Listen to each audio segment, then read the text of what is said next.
Hey everybody, welcome to the pregame show for the Montreal Canadiens hosting the Winnipeg Jets tonight. So we got the pregame. I'm just I don't know, 1,000 things going through my head. I don't even know what I was going to say. Hey everybody, let's go to that. Say hi to everybody, and then we'll just go with that. Let's see. We got Randy and Jonathan Mendez. Habs fan, go Price, go. Price's number one goalie. Gislain, Philip, old man, and Andrew LePage. Welcome in, everybody. Tonight we're going to do the draw. So if any of you guys are in, I don't actually see anybody here who is in the draw. We're gonna do the giveaway for that's the shirt I'm wearing. Actually, is not the one, but it's just like this. And then the next one, there. See where my thumb is? That's the next shirt for the giveaway. So we have the guess to score contest. Everyone's got their guesses. Hey, Jack Newell and Alofaz, welcome in, guys. Yeah, I don't even know where I'm going with that. So we have no news today on any trades. As of 20 minutes ago, I was on Twitter, didn't see anything, so there's no trades yet. Unless something just happened and I didn't hear about it, if anybody knows anything, but I think somebody would have said something. A Niners fan. And yeah, so we're kind of on hold for that, I guess. Paul Byron did not get picked up on waivers, so he'll be on the taxi squad. What else? Hey, Troy. Not sure what else. Yeah, I'm very unprepared, aren't I? So hopefully we have a good game today. Two disappointing games. Hopefully we don't have that. Alofaz, thank you so much, buddy. Some Alofaz hype in the room and some Dono hype. Thank you so much. I appreciate that. Keep up the awesome content. Go Habs, go! Thanks again, Alofaz. You'll get in the draw. That goes in for the next one because we're doing the draw tonight for the other shirt. So there you go. Let's see who. Philip Maurice, Stephen Chase. Hey, buddy. Habs are the best in the world. Rob Dario, Oppenheimer. Hey, guys. Everybody getting their guesses in. No one's watching WrestleMania. We're watching the game, Niners. Kind of weird to be asking that in a room where there's a live cast for a game, don't you think?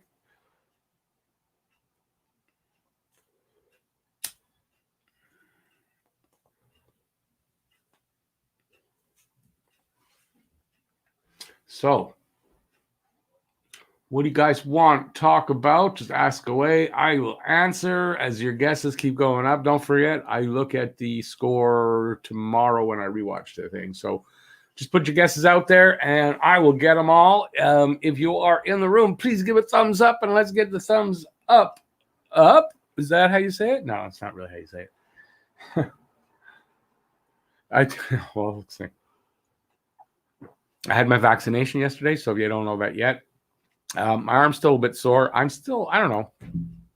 I'm good, just, a little tired still, but not too bad. And yeah. So if I seem a little off, that's probably what it is.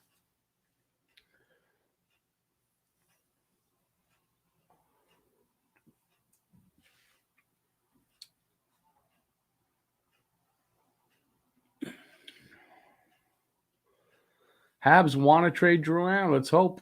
At this point, I mean, it seems like, I don't know. Anyway, I don't know what's up with Drouin. I don't think they'll trade him. If Mark does go after player by trade deadline, who would you like him to get? Don't know. There's nobody out there that really, I don't know. I don't know who's available. I don't know who's out there. Let him get who he gets. If there's a trade, I will announce it. At this point, I don't know. Because I want him to get somebody doesn't mean he's going to get them. So it's more realistic to say, who do I think he can get? And again, I don't know. I don't know who's available at this point. I don't even know if he's looking. We've got Armia coming back soon. Sherratt coming back soon. Price will be back soon. The depth is pretty good. Caulfield will probably get a call up soon. So I don't know. Hey, Alexander, how's it going? All the way from I'm gonna blank on it again. I'm not even gonna say. How's that? All the way from Europe. Is that Europe even? I'm probably wrong. Scandinavia? Okay, Rick's getting a geography lesson in a second. Drouin has a good amount of points. Yes and no, considering what we're at 37 games in. He's got 21 points. I don't know. He's on pace to get 45 points in an 82-game schedule. It's not really, I wouldn't say anymore that's good. So I don't know. I know his wrist is bothering him still, and that's a legitimate excuse on his part because I know I've had wrist problems. I know. But still, you got to expect more. He's got to produce more.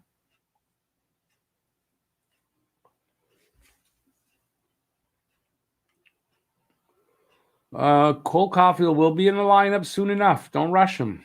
Don't rush him. One game does not a career make. That's number one. He had one game in the AHL, two now. He did well, I think, again in the second game, but still, give him a few games. Then I think he'll come up. I got the AstraZeneca, Troy. That's what I got. Yeah, I know about the blood clots. Don't have to tell me about any of that. I know I made my decision. I know what I did. Wasn't that a fun game? Last game when I went on live stream during the intermission. Sorry, but can't go on today. No problem. When you can, you send me an email. And yeah, it was fun. I loved having it, especially we had a whole bunch of people. And I like doing the panels and stuff like that. So let me see. Hang on a second, guys. He's my son. I think he wants to.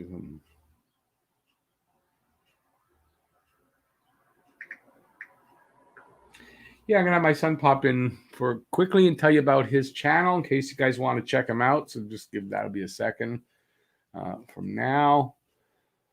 Where are we now? I say Cole will be called up at the end of the week. Hang on a sec there, Zach.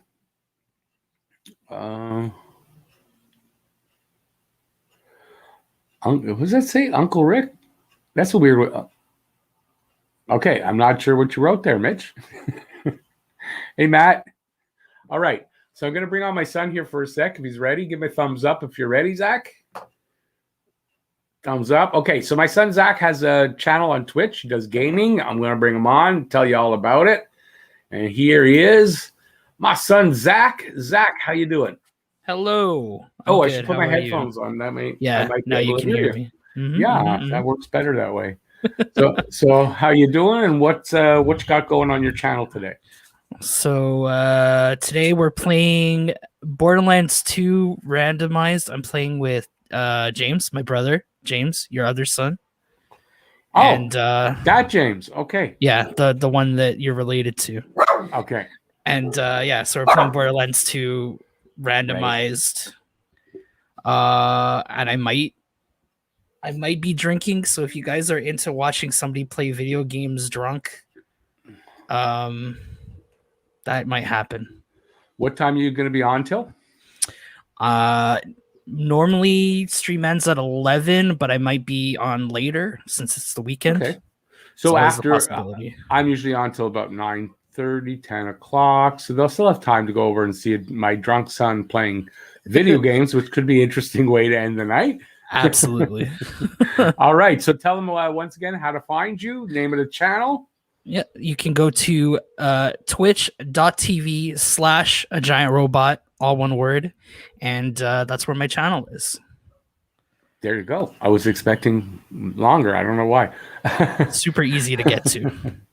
Awesome. Troy Evans there says, hi, Zach. Hi, Troy. And ULV pals. That's Alexander. He's either in Sweden or Finland, because I never remember. He tells me every single time, and every single time I just don't remember. So, but he's out there. He's one of my oldest subscribers. They both said, hi, Zach. Hey, nice to meet everybody. So hopefully you guys will check him out at some point, like even in the intermissions. Go check him out. He's going to be streaming starting. At 7 p.m. Starting at 7 all the way to 11 and maybe longer. And you never know. All right, Zach. So enjoy that, and I will see you around the house later. Absolutely. Okay. See you later, buddy. Bye, everybody. Bye, Zach. Bye. There you go. That's my son, Zach. So you guys want to check him out. He does all kinds of different games and stuff like that. And every now and then, they drink a little bit and they play video games while they're drunk. And that's I know from listening to it on this over here, this side of the apartment. Sounds like they have a lot of fun doing it. So you might want to check that out. I see he's smiling there in the he's still in the green room smiling. All right, so we got hockey going on, hopefully, in about 20 minutes. And, Jay Bats, I think Cole should – I guess I could put these things up here. I don't know why I'm not doing that. I think Cole should play in Laval this year. Remember what happened to Galchenyuk when we brought him up too early? Patience with Cole. Listen, I don't disagree with you, but I think they're still going to bring him up for a look-see. See what he's going to do up here. You never know. Listen, a guy like Caulfield, he could be one of those guys that is NHL ready and comes up and just plays well from the first game. I mean, it happens. So you got to take a look at him. Personally, I think he's that kind of character that he is ready and he is going to be fine. With all that. Personally, I think that. Before the game, give me a second because I got a couple things to do here. Hang on a sec, Luca. Habs Guru. Some Habs Guru hype. Thank you, buddy. Appreciate that. Some don't know hype. 4-2 Habs. Shifley with the first goal, according to Habs Guru. Thanks, buddy. I appreciate that. So that gets in the draw now for the next shirt. We're going to draw for the red shirt tonight in the first intermission. So thanks, everybody. And the draw, that's for everybody that has donated to the channel, either through a super chat, super sticker, or a membership. And then every now and then, every month, 2 months, I give away different things. Last one was a shirt, just like the one I'm wearing. And now the gray one right behind me there that I'm pointing at, that's the next one. Starts tonight. Let me see now. Let me just head over and see what I can do here for getting Luca on. Hang on. I got to go send him an email. Let me see if I have him already. No, it's not still up there. I know this is the exciting part of the live stream. Okay, well, Luca, send me an email. If you did, it's not in yet. So I apologize, but did you send me an email, Luca? Hey, Thomas, Max Gunville, Dixon Automotive, Stella, Brando, how's it going? Troy, that's right. He sets up in Ovechkin's office, and he does his work beautifully from there. Let me just show you. This is what I was answering. That helps. Hey, Shamir. Hey, Shamir, everyone's been asking about you. We all missed you here, buddy. Nope.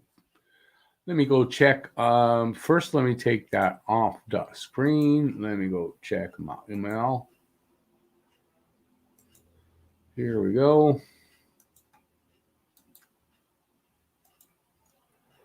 We'll have Luca on for a few minutes. So let's take this one off, and I'll put the other one where Spanner's up. That's not the one I want to take off. That's how you get on.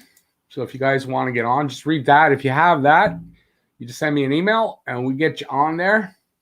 And we're going to have Luca on. I'm sure there he popped up. I'm just going to take a quick drink, and then we're going to bring Luca in.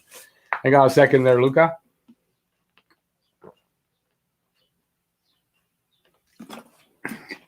Yeah, that was well needed.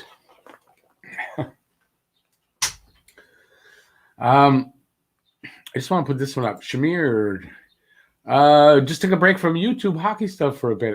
We were all wondering what happened to you, buddy. Everybody was missing you. All right, so we're going to bring in Luca, who you see always in the comments, and you've seen him on here a couple times now, maybe 3 times, 3 times. I don't remember now.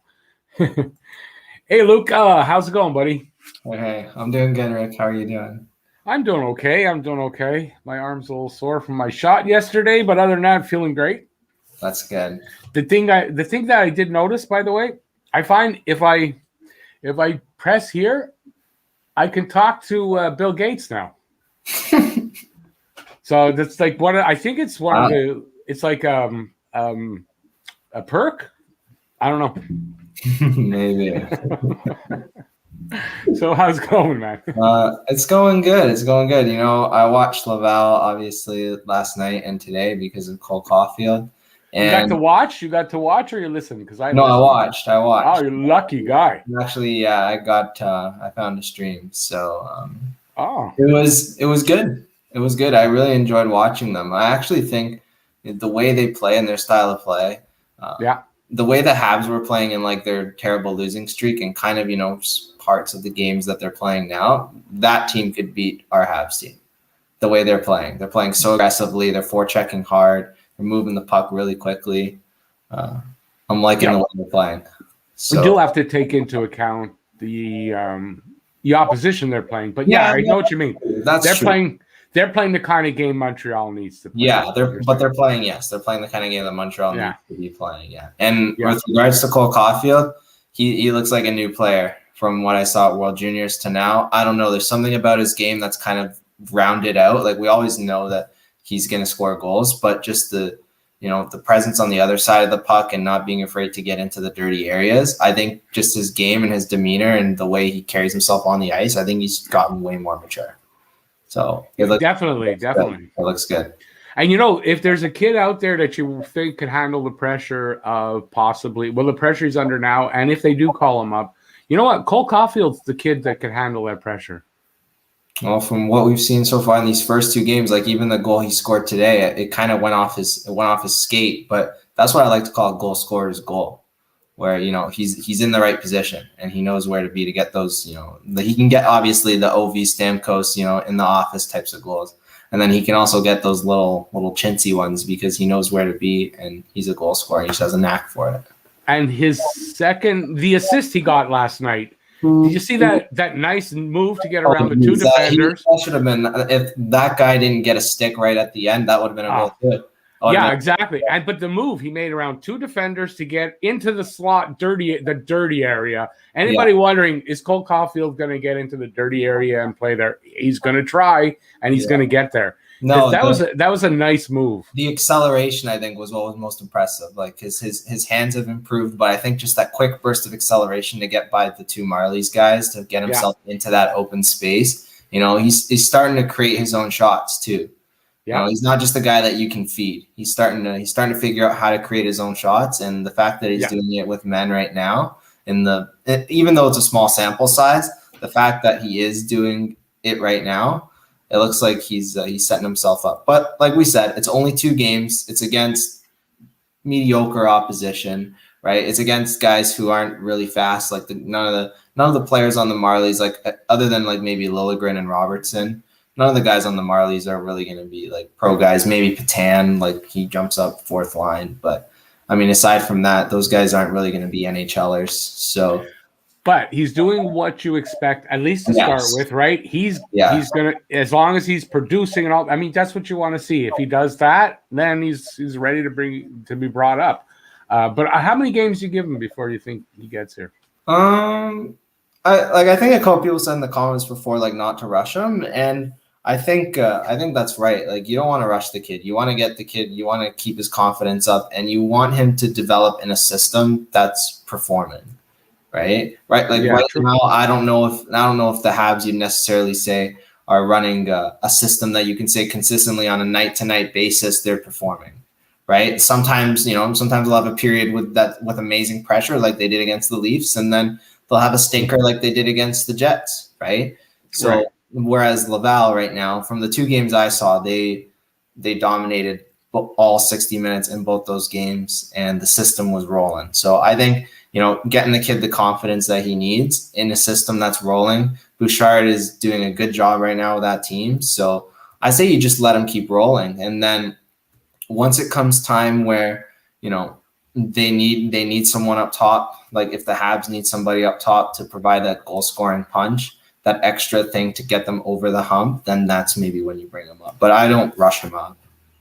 So what do you think? You think we see him before the end of the season, or you're saying that maybe not? You know what? I think it's all fluid on the way the team's playing. Troy Right. Evans said that Harvey Pinard kid is playing awesome. Yeah, he is playing. Oh, he is. He is playing really good. Yeah, he's 200-foot player. That's what Harvey I'm like. Pinard. He's a great. I tagged him when they drafted him. I tagged him. I said this kid's going to be good. And, Yeah, he's a gritty player. I like Yeah. his work ethic for sure. Yeah, me too. Yeah. I should be. You're paying attention to the chat. I should be. Yeah, I'm looking at the chat. That was what we were answering there. Mhm. I don't know. I kind of agree with you. I let me put it this way: it wouldn't disappoint me if they don't bring him up. No, I wouldn't be the end of the disappointed season either. But obviously, you want to see him at the big club just because he is able to score goals. And, and you look at the way that like the Marlies were playing them. It's like, you know, Caulfield he took like one or two, I think, dirty hits. He took a dirty hit in the first game. He took a dirty hit today, and he got up and he just shook it off like, you know, I took a dirty hit. That's what's going to happen. And I think he knows that there's a target on his back for him being the new guy and for him being like the touted prospect. Yeah. But he didn't get fazed by it. You know, throughout the game, he just kept working hard. No, this is a kid that I mean, he knows the what's the word I'm looking for? He knows what he's got to do. He knows what the game's about. And he just goes out there and works and tries to score, and he's happy. He's playing hockey. He really is. He loves the game of hockey. He loves to score.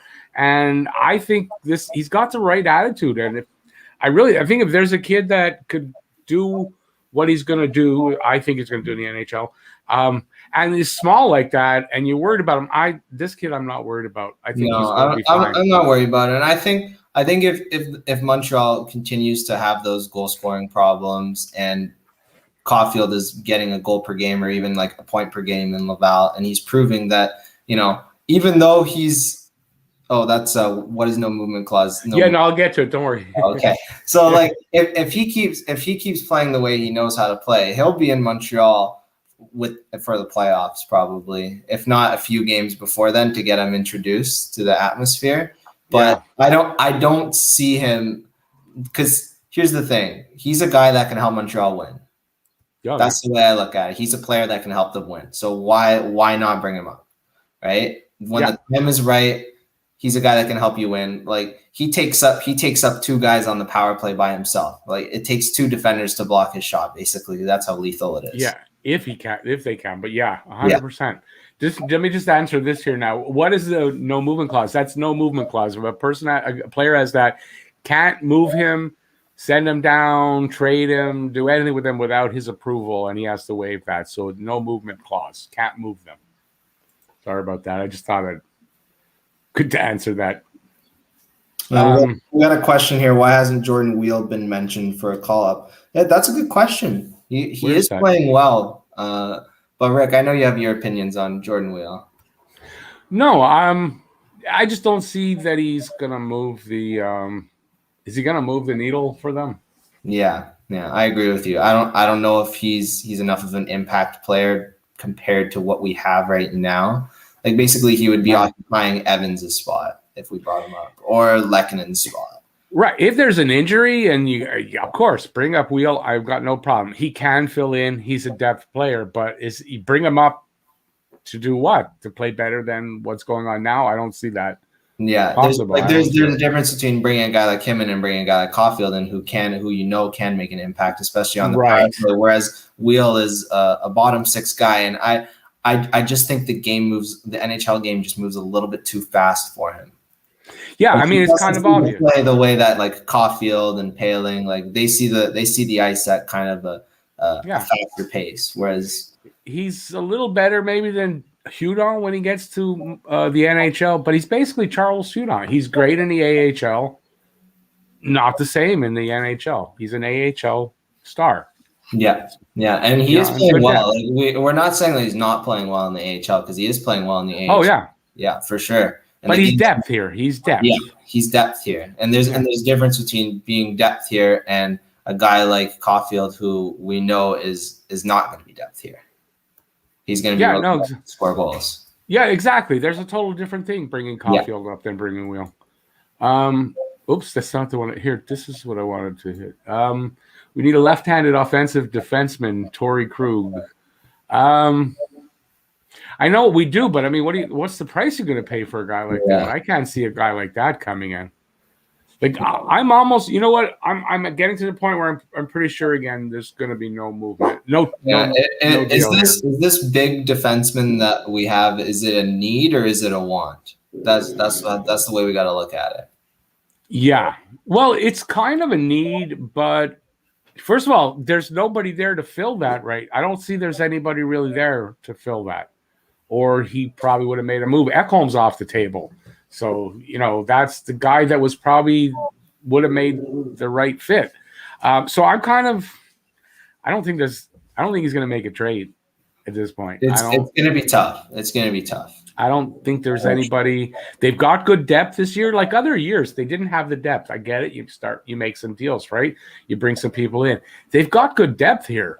There's not unless he's making a move just to make a move so people get off his back. I mean, that's dumb. Number one, I don't see it. And so unless something comes up that we weren't thinking of, I don't see anything happening. Any trade that happens for an impact player will require the other team to retain salary. That's the way I look at it. We got to try it. Not only do we have to convince other teams to give up their impact player, but then we got to convince them to retain salary if we want to keep at least one of Danault, Tatar, Armia, and Yeah, there's someone putting up here a couple of people, Dunn and Hoffman. There's a rumor Hoffman's coming to the North Division. I saw that today. Maybe Dunn could. He's not playing great. Yeah, I was going to say Dunn isn't playing amazing, but you never know. A change of scenery could help a young kid like Dunn. But they're complaining about Mete size. If I'm wrong, Dunn is. If I'm not wrong, Dunn is about the same size, a little bigger than Mete, not much. I don't think he's not a big dude, Dunn. I don't know too much about him. I just know that he's not. I don't think he's like 5'10". He's not a big guy. So there's that. And I don't know. Maybe he'll make the deal. I don't know. And then with Hoffman, there could be a logjam at the wing with people coming back, with Armia and Gallagher eventually coming back.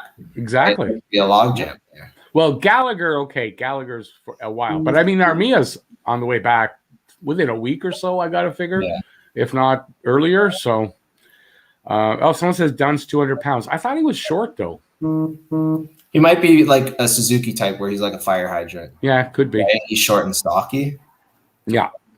All right. I'm going to get it's a couple of minutes from puck drop. I'm going to get ready for the puck drop. Thanks for being in here again, Luca. Yeah, always good commentary. Always good analysis and commentary. I try. No, you do a good job. It's been hard to keep up these last few weeks because the exams are starting to ramp up. So it's kind of been hard to keep up these last few weeks. But I was able to catch a bit of the Laval games yesterday and today. So you do a good job with that analysis. So thanks for being part of this whole thing, and we'll have you back again. Just like I said, just like you did. Just ask me, and we shall make it happen. Of course. Okay, enjoy the game, man. All right, yeah. Let's get a big W tonight. Go Habs, go. Yep, go Habs, go. Speak to you later, man. There you go. That was Luca. So it's almost game time. I want to get my game up here because, that's what I thought. I'm not having a great time getting this going. I want to find the right stream. So give me a minute because the games weren't available where I wanted to watch them, and now they are. But where is the one I want?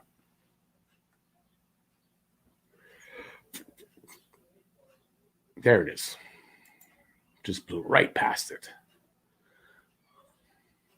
Okay, why is that in French only? Really?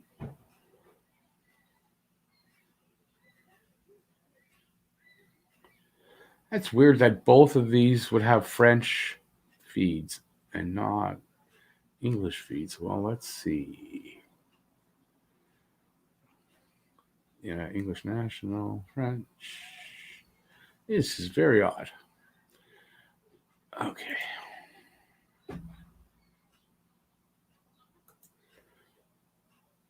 No, they're not going to give me a good feed. I think I got to watch it in French. So what's the difference?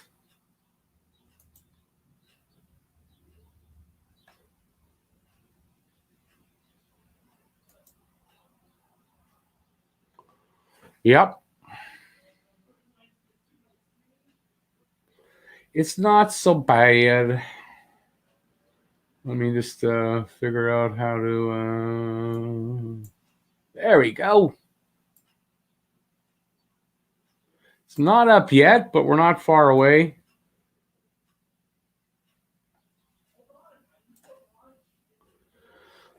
There we go. Let's see what you guys got. Sorry I've been ignoring this chat, but I had to get my feed up so I can watch the game along with you guys. I don't see Sherratt being a good pair for Weber unless he plays like last year. But yeah, I mean, but when Sherratt comes back, he's going to be with Weber unless they do something and make a trade somewhere.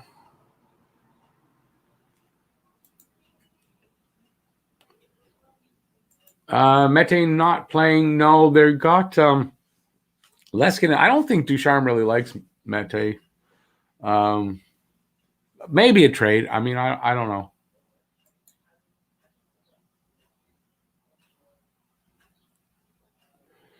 You can, Peter, you can still make your prediction. Don't worry. Game hasn't started yet. Kulak needs to be with Petrie. I would actually put I'd put Edmondson with Petrie because Edmondson plays best with Petrie. It was a good pairing. And Weber needs a puck mover. Kulak's a better puck mover than Edmondson. So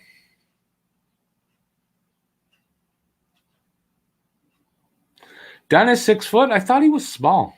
Still, 6 foot's not huge for a defenseman, but okay. Better than I thought.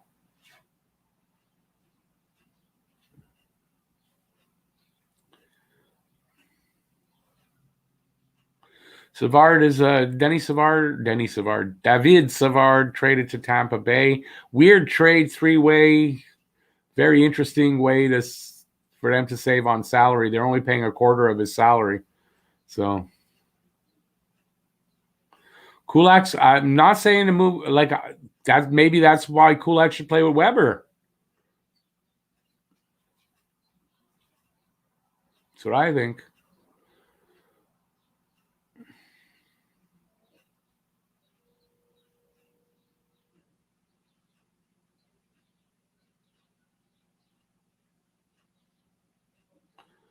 Shamir, yeah, I like to hear kind of what's going on. No, Bila Sport though does the ads, and then it refreshes me, and I lose the game. I got it's a pain in the ass. So no, I'm doing this. I'd rather do the French. I understand most of it anyway, so it's not a big problem.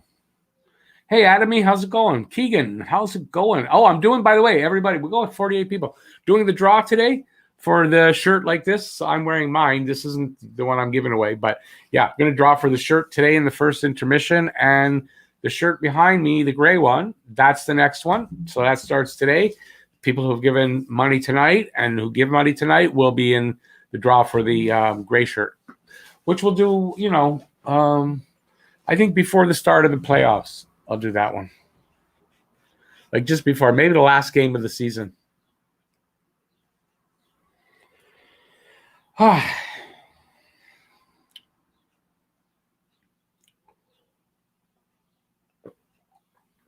I'll urge you, please give a thumbs up if you haven't already. And if you're new to the channel or you haven't subscribed yet, please subscribe. Ring that notifications bell. That's going to get you your daily fix of Blue Blanc Rouge right here at Talkin' Habs, and you'll get notified whenever there's a Talkin' Habs video out or a live cast like this.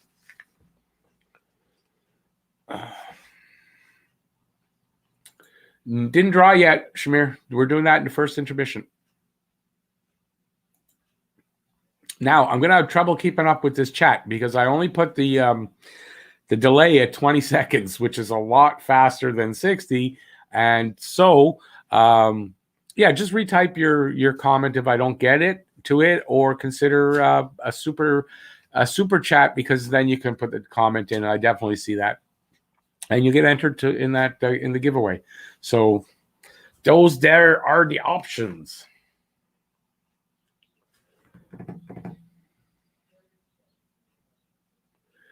Let me see.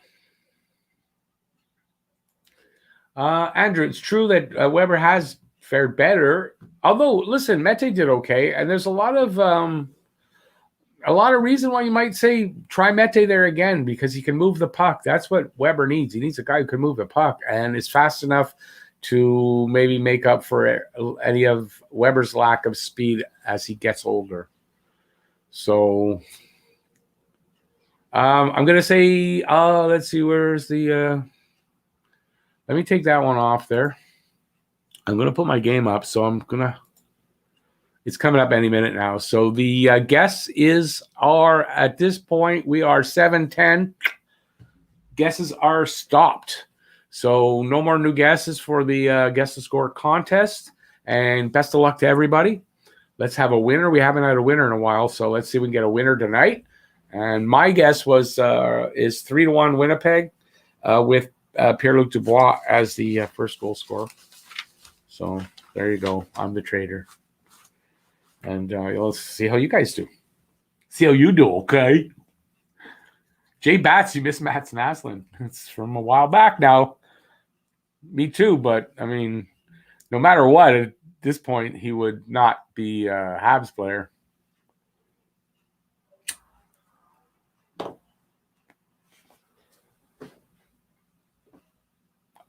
Troy, I thought Primo would start possibly tonight as well, and he's not. So I'm a little surprised, but not at the same time.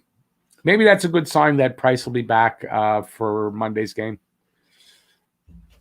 Because you got to think that Monday, they're not throwing Primo into the net on Monday against Toronto. So either they're going with Allen again, or you figure that maybe Price will be back. Yes, Jay Batts, it is. It's not a lit one, but.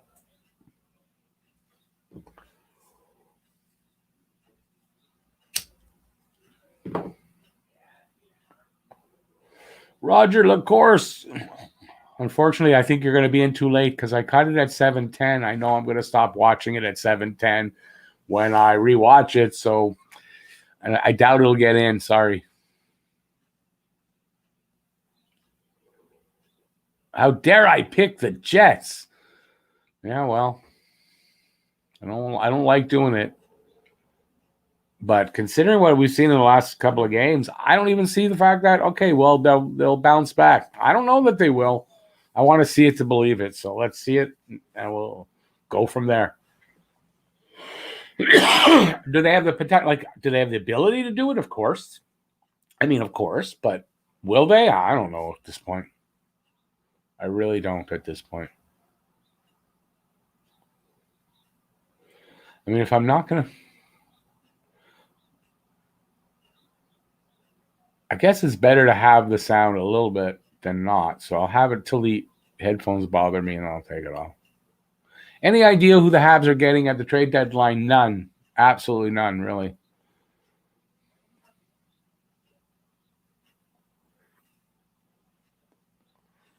I get that about Mete getting knocked around. Yeah, Dubnyk. We remember when Dubnyk came here. Yeah, he wasn't here long, though.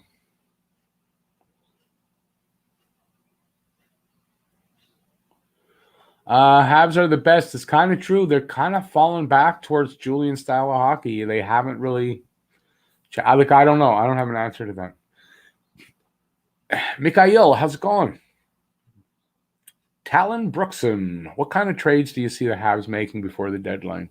I was just saying before, I honestly don't know that they will. At this point, I don't know that they will. A defenseman. Before anything else, I think a defenseman. Luca was talking about that Laval Rocket could beat Montreal right now. Listen, you know what? Of course, on a good night, they would. I don't think they'd, in a 7-game series. I don't know. But they're playing really good, the Rocket. I mean, they really are playing well. And they've got a lot of good talent down there. So, yeah, I think catch the Habs on a bad night and the Rocket on a good night. And, yeah, especially Caulfield playing the way he is. Would be nice to actually see those two teams play if they could. Get a good look at Caulfield maybe like sort of as against an NHL club that way, but wouldn't happen. Yes, Retro Reverse Night. I guess I should have said that. I did in my preview, or the Odds and Ends video where I did the preview. It's Odds and Ends night odds and ends. It's a retro reverse night.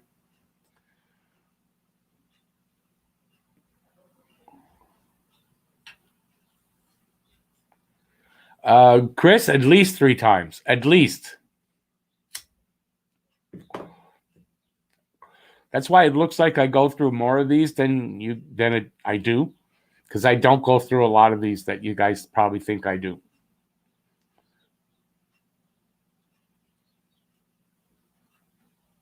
Glendening, not a consideration anymore. You're right. That's 100%. We're not getting another center. No. I think if they're getting somebody, it's a scoring winger or a defenseman or both. I mean, that's really where they need. Shamir, yep. By the way, that makes me think, if anyone hasn't seen Scotian Canadiens' last video, it was a Buzzed Up and Baked, yes. But it was a really good video about his thoughts on what the Habs need to do, and you should check that out, definitely. I watched it today. Really good video, as always, from Matt. Patrick, exactly. We won already with it, so nothing to worry about, and we got my Jofa bucket. Here we go. Game is just about underway. You guys probably have it. I'm online, so it's not as... So a lot of you guys are ahead. A lot of you guys are around where I am.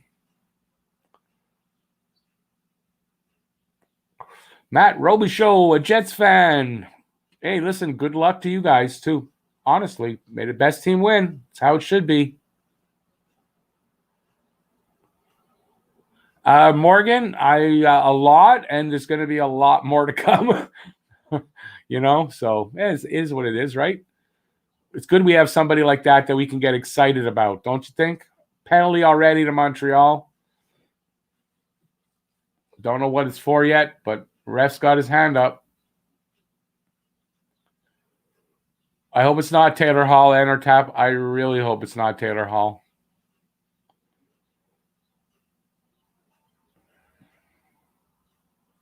Awesome, Matt. Thank you. And, I don't mind who you cheer for, as long as we, keep it civil. But yeah, always the best team should win. Unless it's not the Habs, then the Habs should win. That's how I look at it.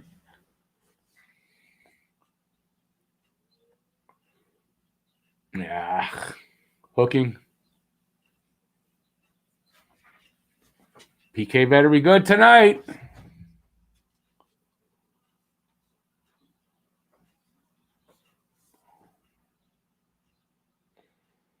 Nice save by Allen, but that was going to hit the side of the net. But still, nice little catch there.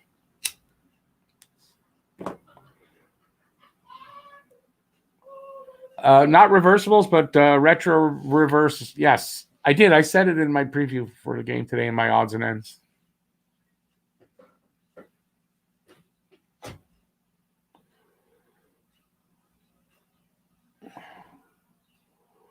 $30 seconds killed on this penalty so far.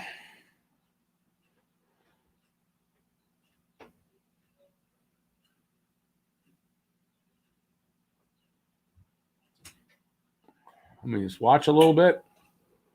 Well, they're killing it off, getting a shorthanded opportunity. And a penalty on there. Yep, a hooking penalty back. All right. Evans draws a hooking penalty.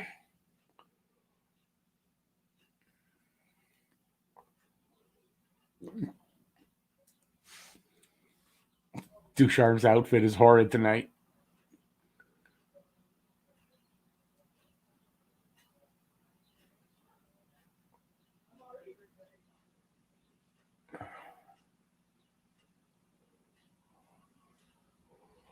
Get one back.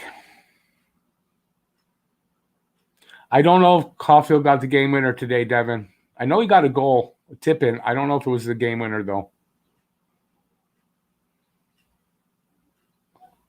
Andrew, me neither.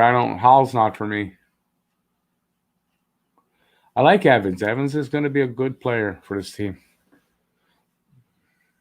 And if not for this team, for another team, if it gets crowded here, but he's going to be a good NHL player.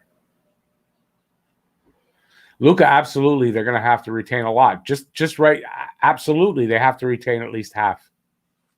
or they can't make the deal, which I think they do, but you know.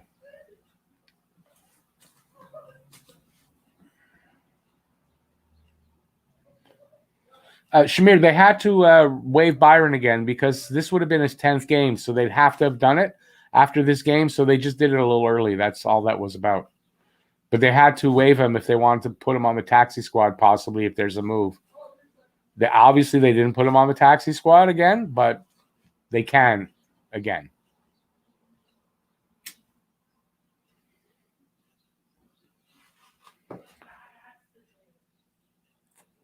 Which actually should tell you something, right? If you ask me, it kind of in a way tells you something. Is they want to make sure that if there's a possibility of a deal. Let's put it that way. There's a possibility of a deal happening. So they wanted to have all the stuff in place, ready to be able to, to work the deal. So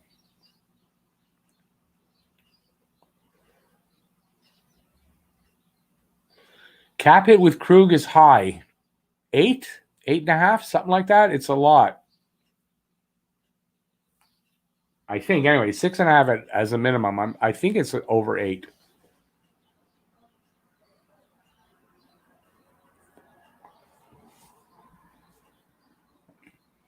Suzuki will be a star player. I believe he will be.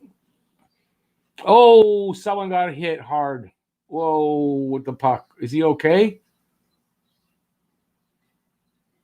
Was that Perry? Perry took a shot like that and got back up, and he's fighting for... Wow. Awesome. He took a puck high. Wonder where he got hit. In the chest, I guess? No, in the leg. Oh, that hurt right off his skate. He got up. No, on the knee. Right on the side. There's not a lot of padding there. That hurts. That hurts.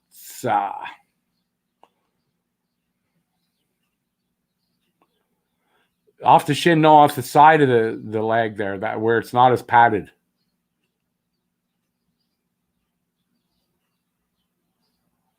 Hey, J-Fed, thanks. I appreciate that.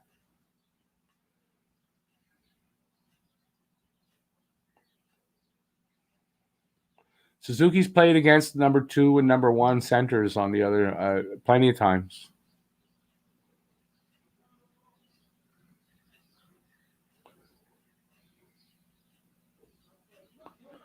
Luna, they showed him walking it off there. Who's in a wheelchair? What's going on that I don't know about? Prue Waggy Boy. There's a different name. How's it going? So we got 15 left in this period. Let me see now. I'm not sure. It says, I think, 6-0 are the shots for Montreal. Really? No score.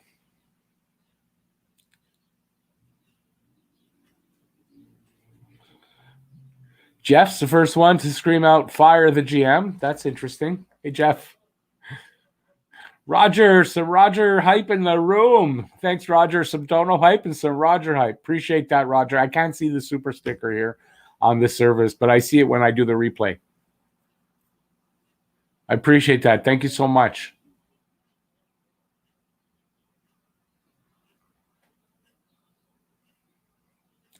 Getting a look at Leskinen. Yeah, I haven't noticed him out there personally, so.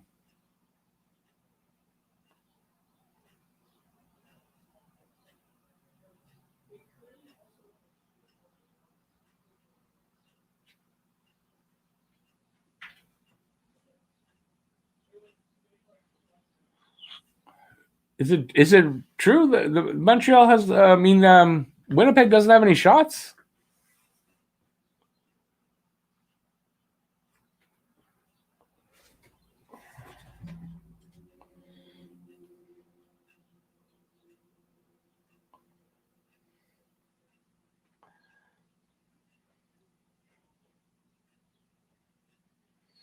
Yeah, there's no curse though.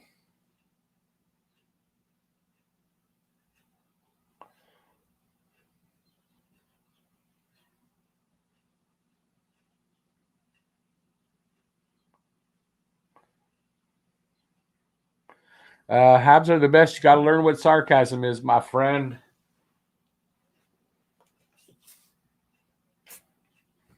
There is no shots for the Jets. Wow.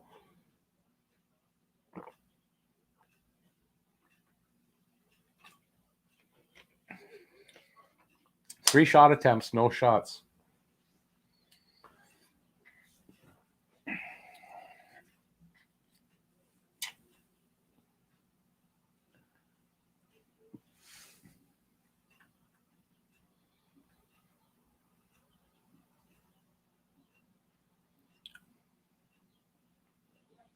Shots are 4. That's a 4? Okay. Looks like a 6. So small. I'm just going to drop this window down a bit so I get more. Maybe that help. Nah.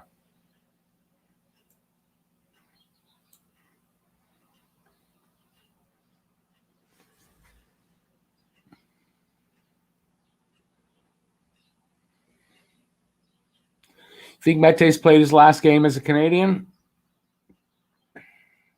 I don't think so. But who knows, eh? 2 days.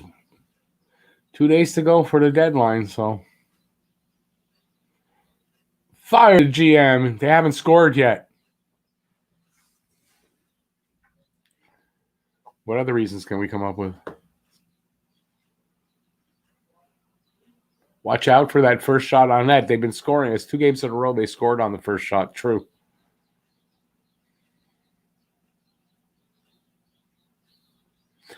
Off topic, but trying to understand the Savard trade. Columbus traded him to Detroit, who then traded him to Tampa to help with the salary cap. Yeah.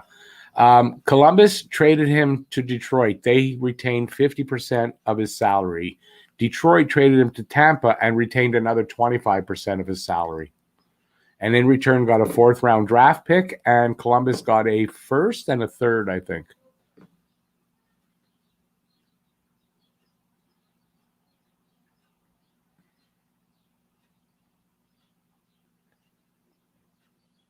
Yeah, TSN is good, Sportsnet bad. And in general, that's how I feel. TSN good, Sportsnet bad. Andrew, it seems like we are. We didn't get scored on yet, so that's a bonus. Jeff says, leave Caulfield where he is for a few weeks. See how he is after the excitement wears off. Yeah, I mean, that's a good point right there. To think calling him up so quickly it is wrong. Me and Jeff were talking about it last night, and yeah, and I was saying, like, it's a possibility. I mean, he could be one of those guys that is the real deal. But you gotta kind of,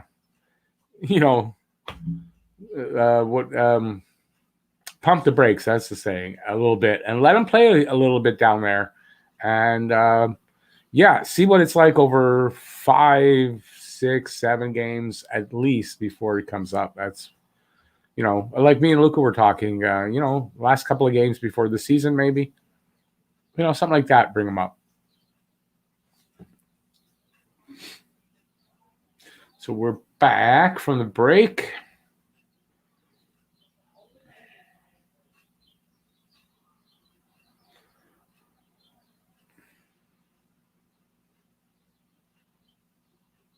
Andrew, yeah, maybe we should do that. I hate his haircut. I think maybe he's just trying to look like Beethoven. Is it Beethoven? Yeah, Beethoven. Or who is it? John Adams, the old president, one of the first presidents, had John Quincy Adams had that haircut.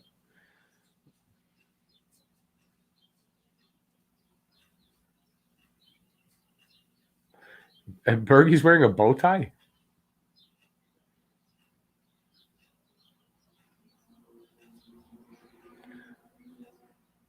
Fred, you're a little bit late. Game's on.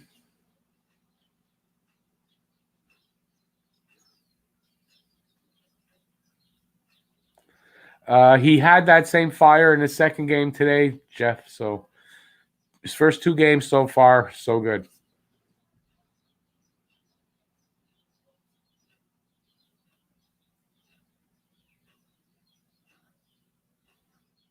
Oh! Oh, how did they not score there? Oh.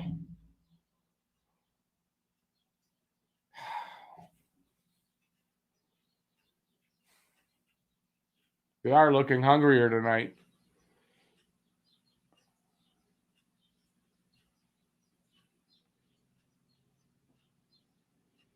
But still, I mean, they got to get some scoring done.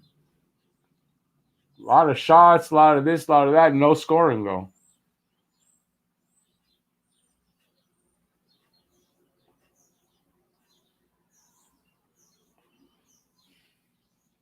Nah, Luka, I don't know. I don't like that flow of his, man.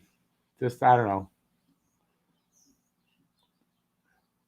He looks like the first homeless GM in the NHL.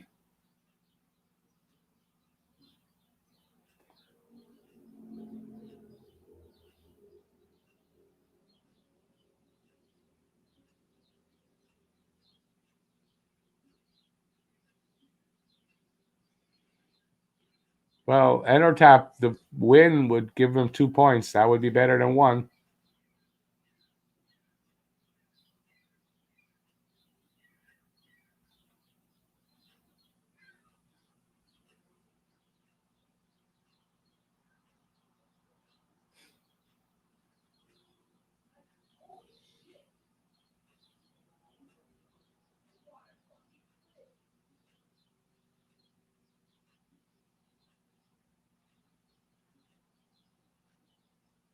Good one, Keegan.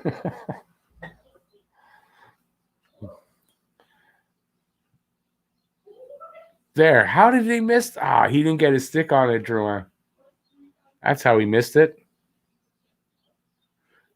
Jets got a shot. Hey, Izzy. How's it going? What did Hockey Junkie say? How the hell far back did he go? There. Drouin wouldn't score on Marilyn Monroe if he was president. Well, she was president.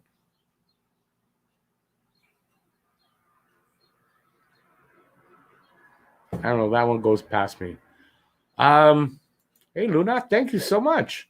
Luna hype in the room and some more dono hype. My offering to the hockey gods, an early game offering. Thank you, Luna. I appreciate that.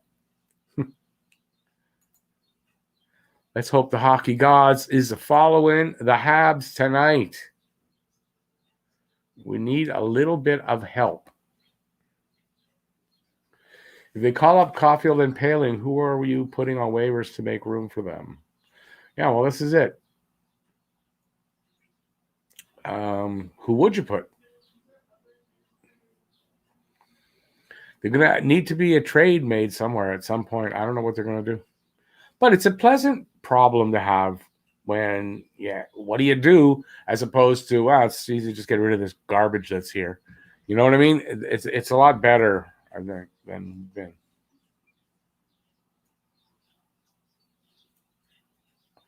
Shazam health. Okay. Yeah. You see that my tongue's tied. I don't remember what you said now. Let me go backward. Jeez, it jumps. They need a sniper. But Caulfield, don't bring him up too quickly, no matter what. I mean, even if they bring him up it's quick, but give him a few games in the AHL.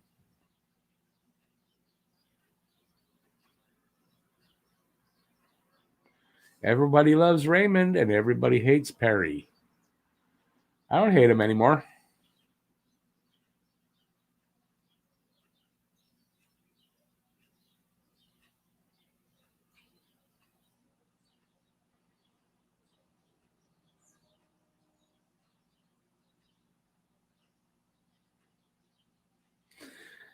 Caulfield, we're waiting for him, but we can wait a little longer.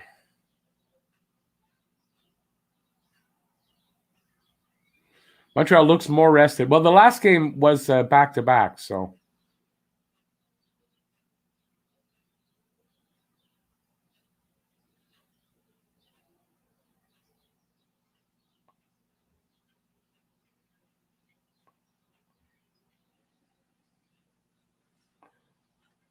Okay, I'm not sure where you're going with that, Jeff. Explain yourself.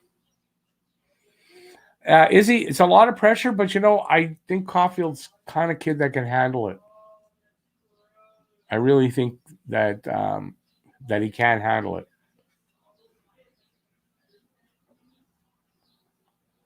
Hey, Jorno, yeah, in the last week of the season, I think is probably best. Give him a few games here, and have him around in the playoffs. Because also we don't know if there are going to be any AHL playoffs at all. So if there aren't any, definitely should be up here.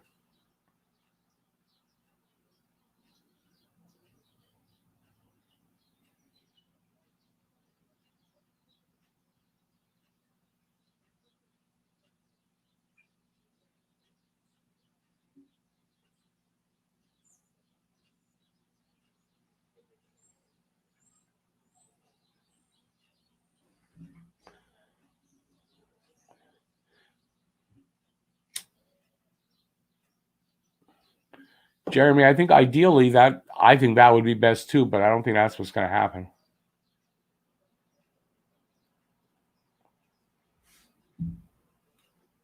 They just said Alex Dubois. Did they really?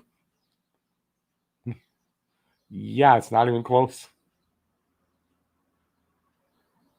I'm listening in French, so I didn't hear that.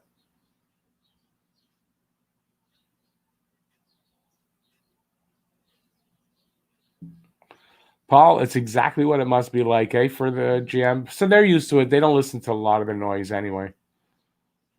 Tune out the noise.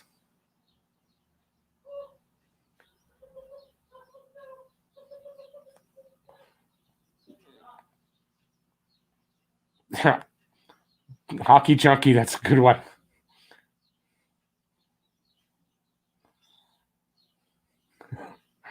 I like that reference.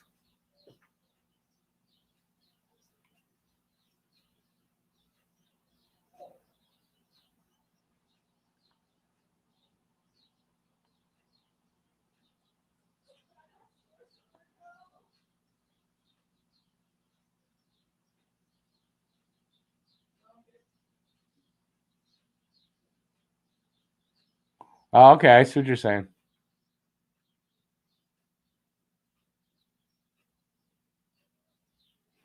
Oh, well, I think you're missing out on Evans. Paling and Evans, two different kind of players. Well, maybe not, but I mean, two good players. Don't take away from Evans. I like Paling, don't worry, but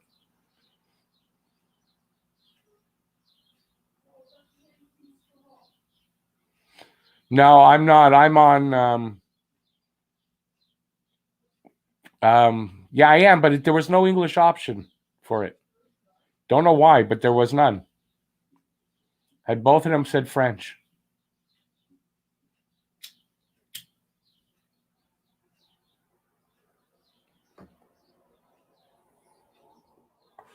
I'm fine with the French part. It doesn't bother me. I've watched a lot of hockey games in French. Believe me, a lot. And yeah, there's no English option here. So anyways, like I said, it's fine.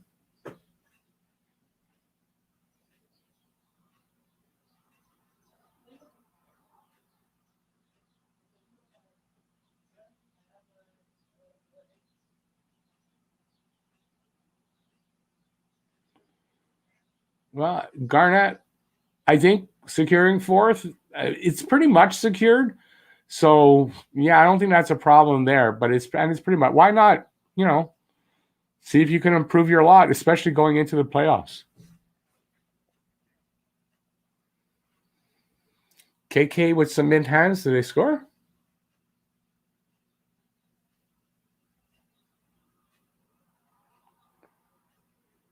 Yeah, John. I think Evans is a great one. I mean, Paling, they've got a lot of options. Not everybody that's in their system that on the team now are going to stay here. There's going to be some moves made. Guys have to be moved around. But there's some really good depth here.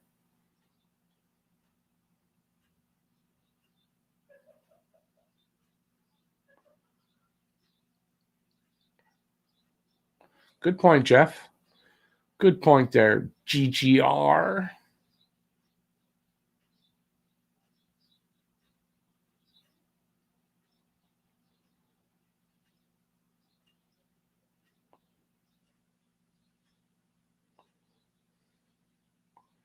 Come on, boys. Get a goal here. 3:10 left in this first period. It's like what? Now it's like 6-2 for shots. Oh. Good save there by Evans holding his ground.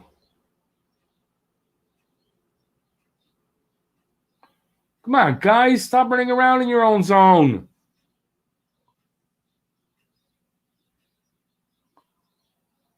I mean, look, they reverted back to where they were last game, and I don't know.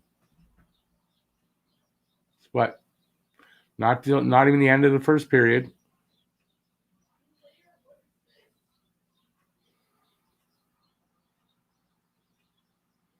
Period's almost over, Paul. I'm going to try to get the better feed in the intermission, but right now it's fine. But no, I don't see any. No, you see, I see what you're saying now, and it's French. I don't have an English option. Both sides of it say French. So there was 2 French options, no English one. So don't know why, but when the intermission's on, I'll refresh it and see if I can, get a better option.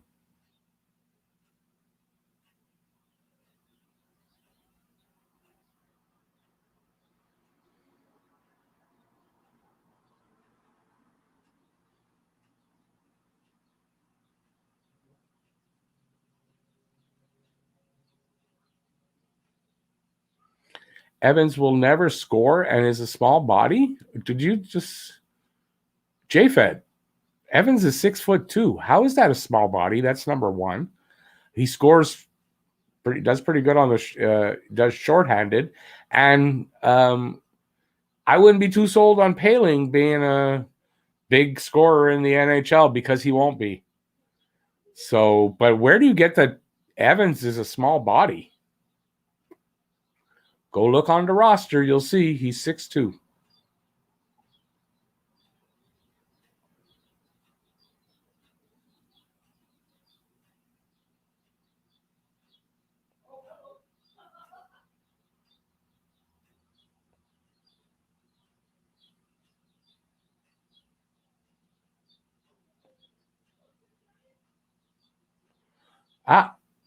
Well, then let me see.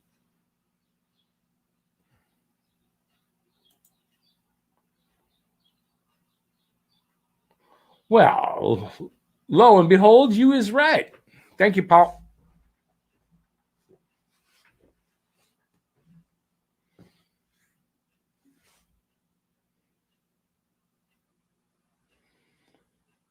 .220 left in this period. No score. And it looks like it's 6-5 for the shots. Best I can tell.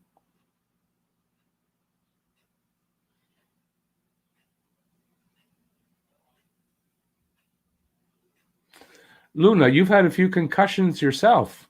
Is that why your hair is green? Just a joke. It's not easy to come back. I mean, concussion is not an easy thing to recover from. Depending how bad and everything. But I mean, it's not an easy thing, especially when you're an athlete and you get banged around when you get back. And yeah. And I don't know what triggered this conversation, but I just jumped in. So what happens when we win 1-4 or 2-4? And Caulfield could help us in a couple of weeks. Well, I don't really want to see Caulfield come up under desperation reasons, but I mean, yeah, they'll call him up.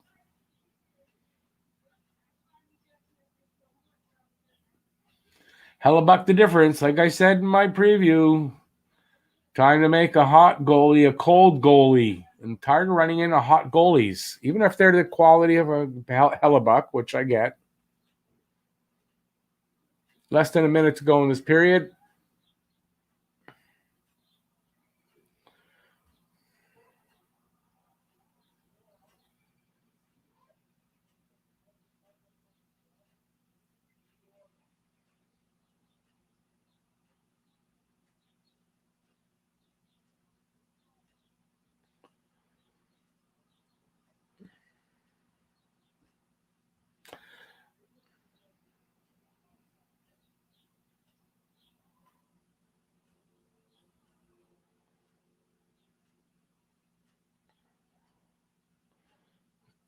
15 seconds left in this period for me, anyway.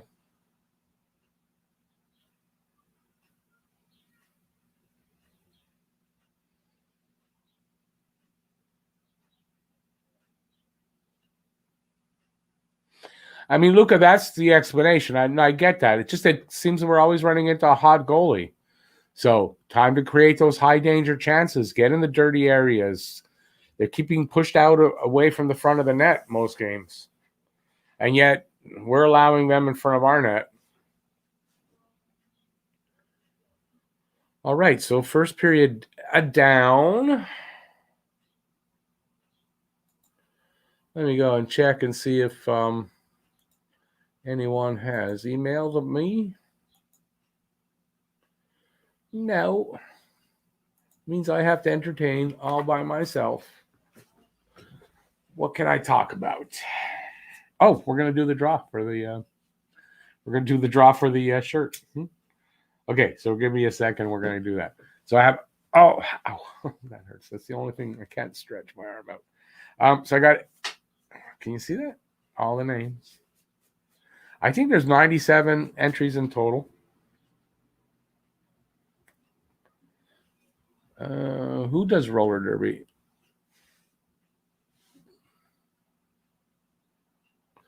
Luna, you're a roller derby queen. Awesome.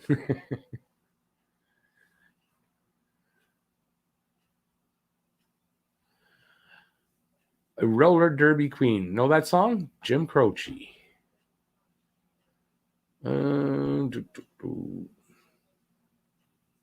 6-5 are the shots. Very boring first period, shots wise, that's for sure.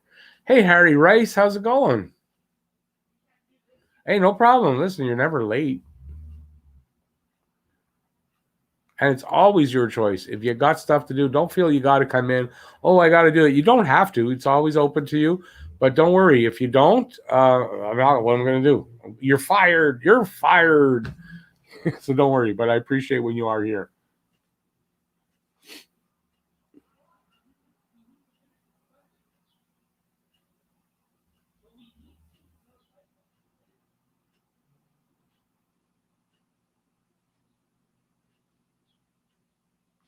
Okay, I was about to do something, wasn't I?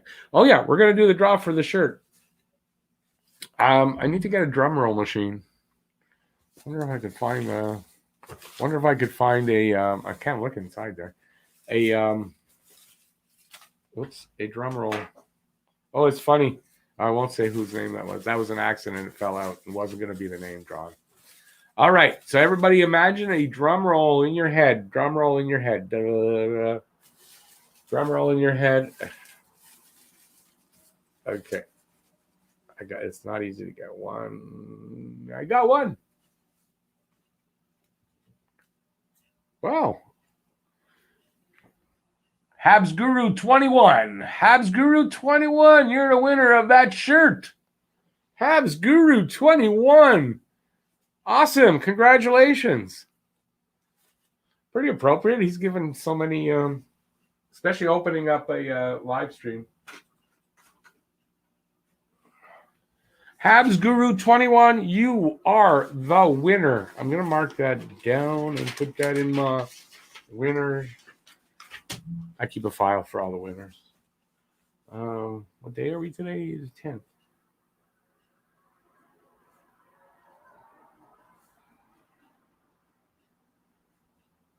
Sorry, guys. I'm just doing some paperwork. Wins.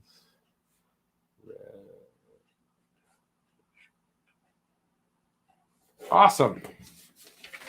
That goes in my winners file.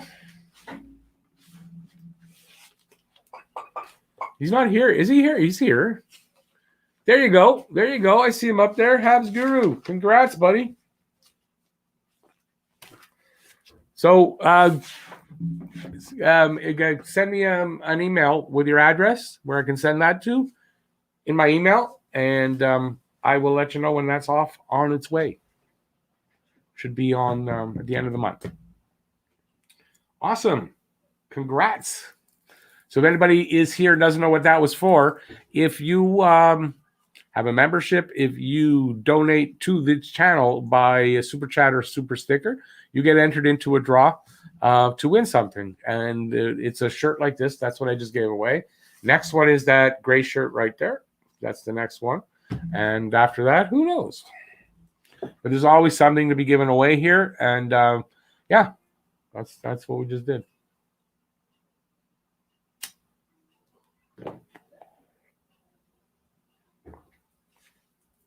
What happened? We gave a shirt away. I don't know who he is. This is only me here.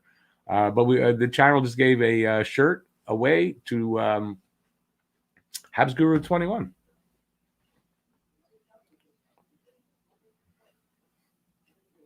Caulfield now has 5 points in 2 games. Did he get 2 points today? I know he got a goal. I wasn't sure if I saw that he got an assist or not.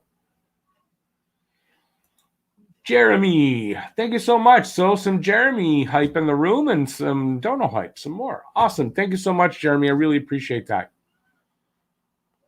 Thank you guys so much. It really helps the channel. It pays for the giveaway prizes. And it pays to ship because these, depending where you live, I ship these. So like if you live really far, I mean, it's going to go COD. But if you're, in Quebec or Quebec, Ontario, I mean, it's not expensive. I pay for it. If it's not expensive, I'll pay for it. If it's really expensive, I can't. I mean, I just can't. But them's the rules. I have that out on video, and that's how it works. And if you you don't want the prize, just let me know and let me know if you want me to give it to somebody, redraw, like whatever once you win it, it's up to you.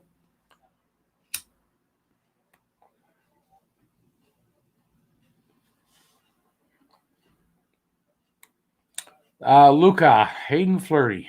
I don't know. You think he moves the needle though? What they are? Is he somebody that fits the bill for what they need? Caulfield 5'8", 5'8". He don't take an inch away from him. He's 5'8", 170 pounds.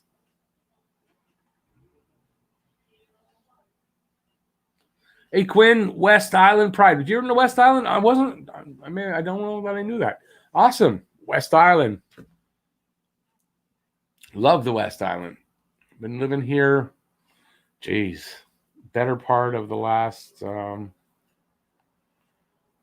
20 odd years.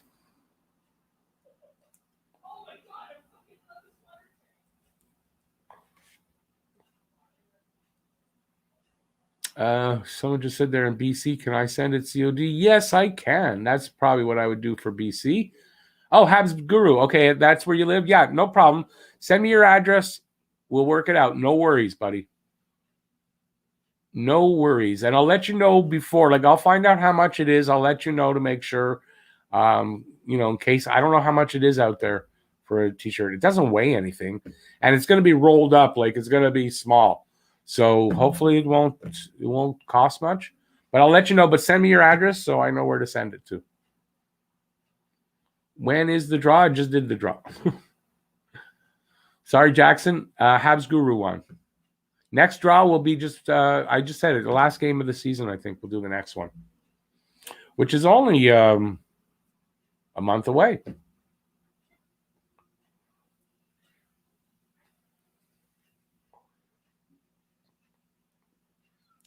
J-Fed, I hope that's what happens. I hope somebody scores.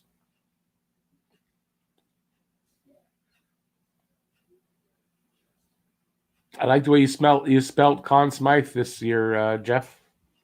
Interesting choice of way to spell it.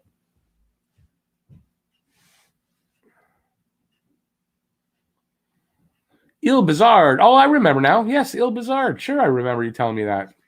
Sorry. Yeah, I know Il Bizarre quite well.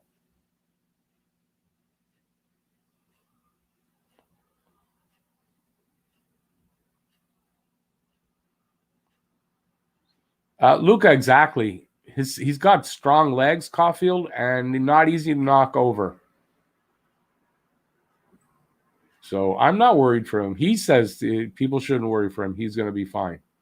That's his words. Gary Bettman is on TV right now.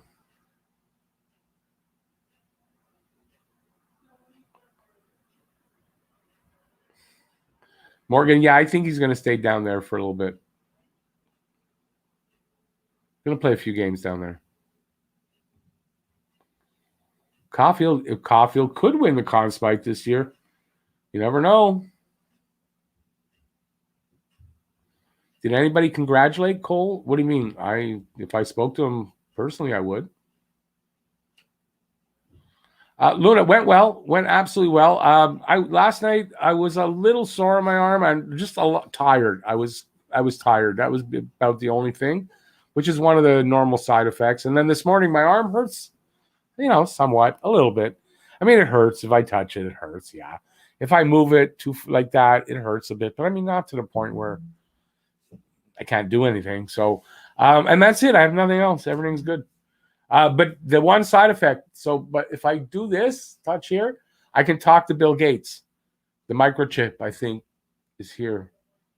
I don't know how it got there, but yeah, so I do that, and yeah, Bill Gates can talk to me. So, yeah, other than that, it went really well.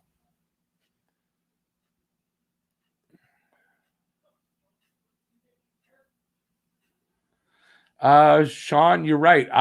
Well, first of all, it's not here in this room. I know what to do. I will take care of that just in case there is any. It'll get Febreze and all that before. And but mainly I don't keep it in this room. The room it is in, I don't smoke in. So that should help. Which vax I get? The one they're giving to the 55 and over right now. AstraZeneca. Yeah. See, but I'm not going to get the blood clots.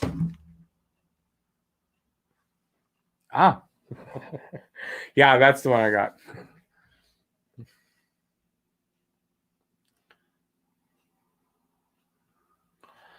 When Palin gets back up to the Habs, he's going to be a lot. They're going to be a lot of fans pleasantly surprised. No one's following stats or facts of what he's doing this year in Laval. Listen, but don't expect Paling to be coming up here and being a big scorer and all that. I see Paling as a third-line center. I think that's who their future third-line center is going to be. And, 40 points a year kind of thing. I can see, but I'm not expecting huge numbers of points. Excuse me, I got to get a bottle of water. But yeah, I think Paling, he's doing fantastic right now. Tied for the league, the team lead in points before the game today.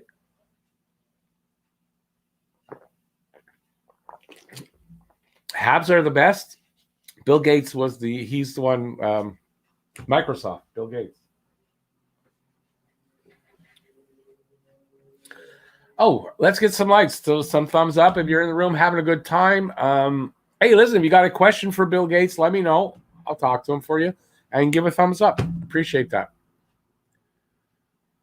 Can I put Jeff in timeout? He's beating you 13-1 in the pool. Yeah, I know.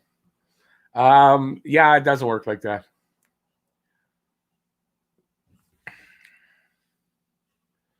Thanks, Roger. Appreciate that. Okay, I'll let Bill Gates know. My Windows 10 is good. I think it depends on the version you get. Yeah, I know Camel's might break the record.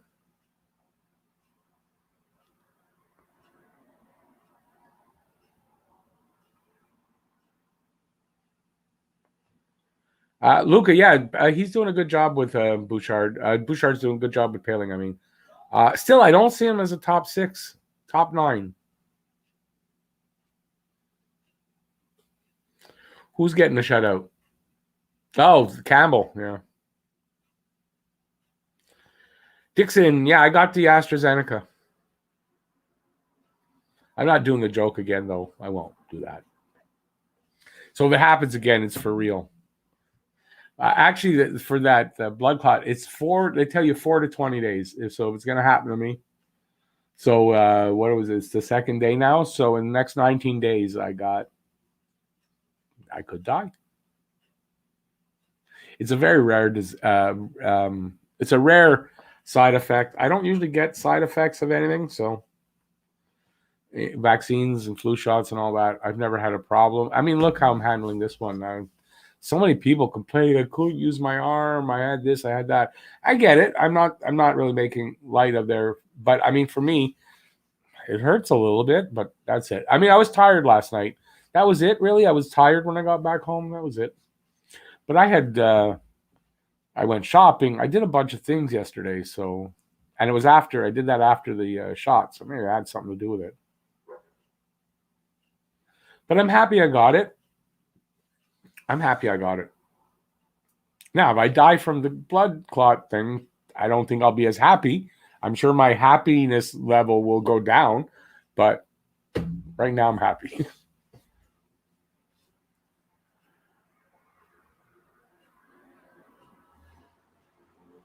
Jeff, I'm going to read that out there, and he's listening. Okay, so that he can hear me. Bill Gates is Dr. Evil from Austin Powers. That's according to Jeff. Goalie girls rule. What's that, Mr. Gates? I'm not going to tell you what he just told me.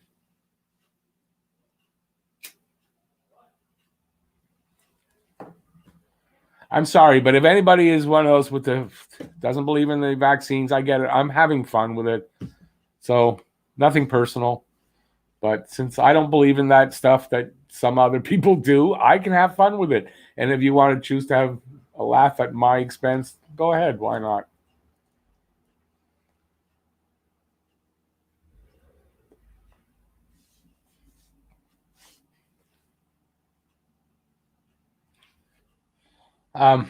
Andrew, I think ultimately they're probably hoping it's going to be Suzuki, KK, Paling, and Evans as their top four, well, as their four centers. I would think right now that's kind of a look.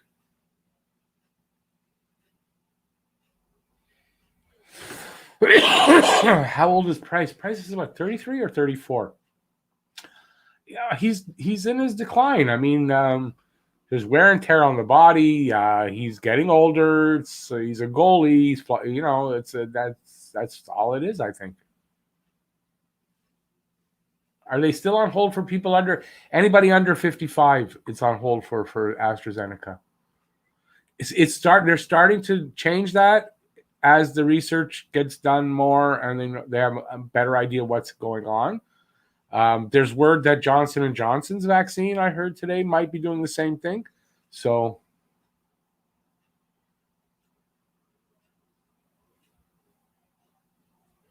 Robin, no, I got it yesterday. So yeah, I got it yesterday. Pain in the arm is normal, yeah. But I mean, there's different levels. I've heard people say for 2 days they couldn't really use their arm. I mean, that's extreme, but for me, it's not. I mean, maybe get worse tomorrow. I don't know. 3 in a million right now. Yeah, I've heard various numbers, but yeah, I mean, 3 in a million. I'm willing to take that because if I come into contact with someone, with COVID, my chances are not that. So I'll take that as my chances. And why not? And listen, I get that bonus, right? Now, when I got a problem with my computer, I just go, hey, Bill, what do I do? And he comes on in my ear and he tells me. No, he doesn't come in my ear like that. So you dirty-minded people, please, out of the gutter. So DMX had the vaccine 7 days ago, but he was also a drug problem, so who knows what happened. Exactly, like we talked about. If you want to say someone got the shot and then died, I want to see the autopsy report, see what it said, because there's a lot of coincidences out there in this world, and I'm sure a lot of people got the shot and died from things that were wrong before they got the shot. So show me a freaking autopsy report and I'll believe it. Thoughts on the first? They played better at first, and then I think I dropped off, and I don't know. We'll see. I didn't watch close enough. I was talking a lot, so I'm pleading that. Did I feel sick? No, I was a little tired, and that's it. That's it. Nothing more than that. Didn't feel sick. I have to say, I wasn't hungry. for supper. I ate a little bit of a late supper, and but I was hungry when I ate, and yeah. So, but that's it. I think that's the only thing. Like, basically, if you're thinking about getting the shot and you want my advice, what I thought of it, I would recommend that you get it. That's what I would say. And it's your personal belief whether you do or not, and everybody has the choice. I get that. But with my experience with it, fine. No problem.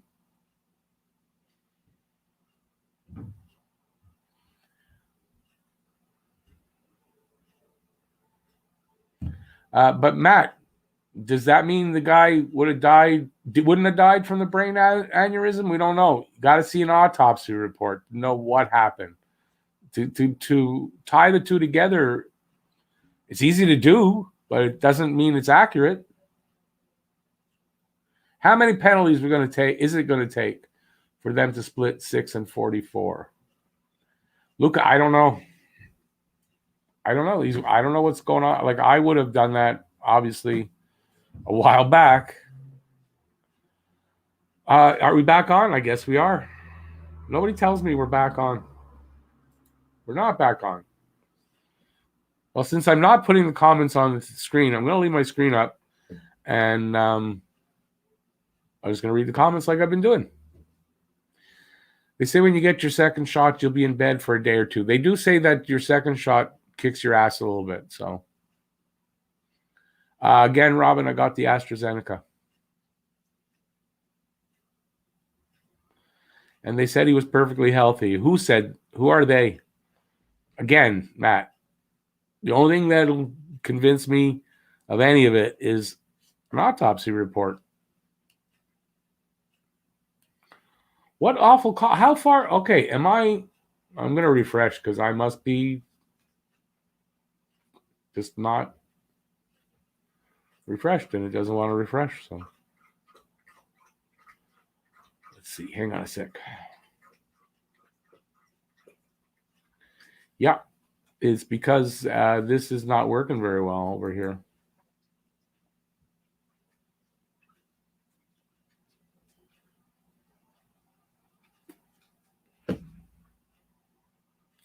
Maybe I shouldn't have switched to the English version.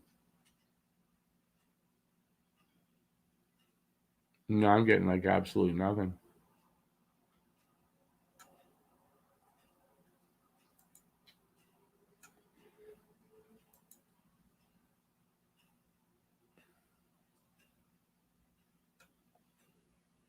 There we go. Yep, 3 minutes in.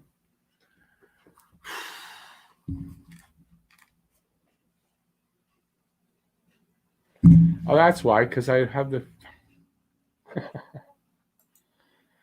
sound off.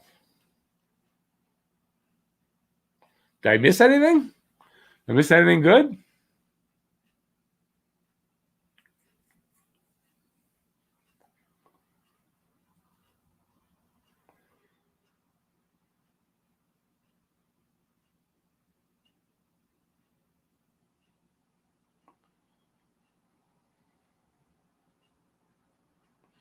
J-Fed, those are true words you just said there.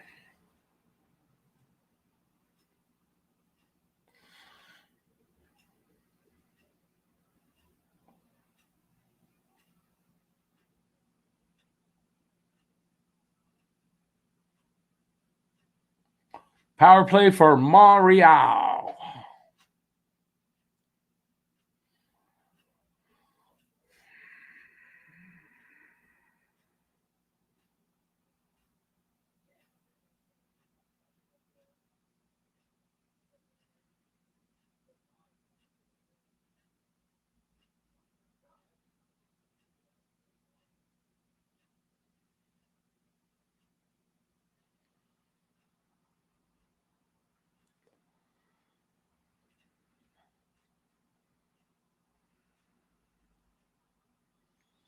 I have no idea, anyways, who DMX was. The only thing I saw in there was people saying, like, DMX, you guys are all, like, who was he anyway?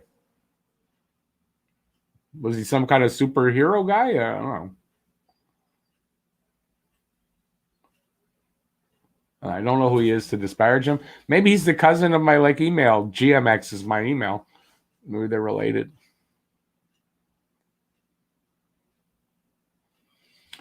A minute 10 left on this power play. I know he's a rapper. I'm just a bad take. That's all.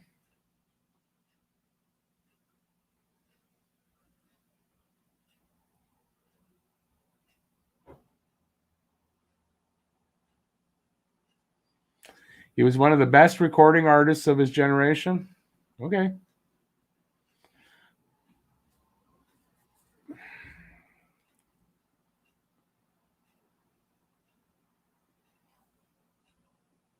You lost me when you said rapper. Just lost me there. Come on, get one.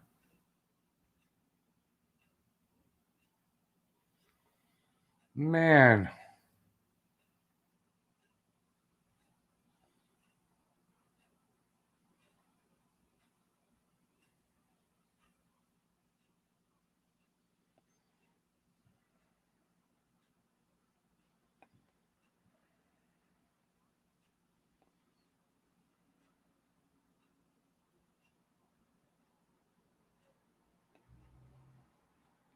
Anderson just killed a guy.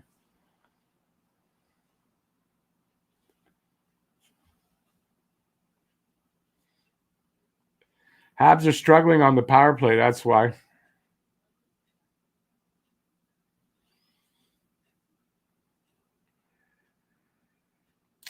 Power play done.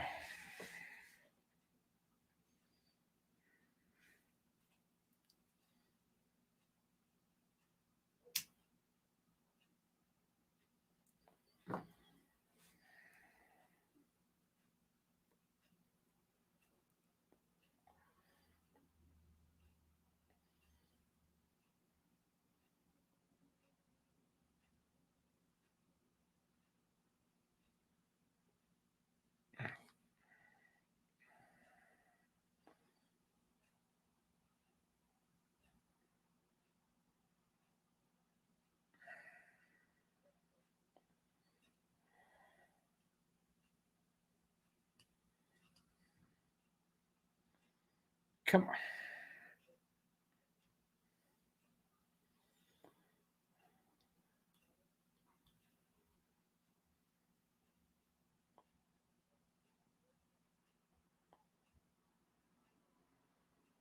on. They can't do anything offensively these days. Fuck.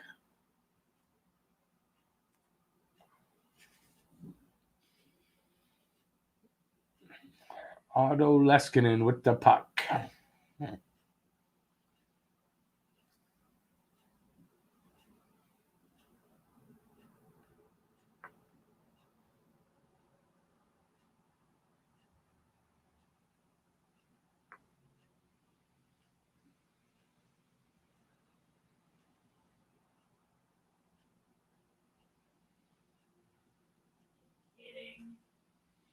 Anyways, I don't see how Caulfield's going to solve these problems.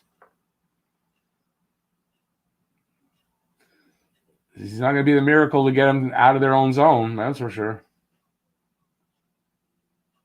Is that a goal or not a goal? What was that?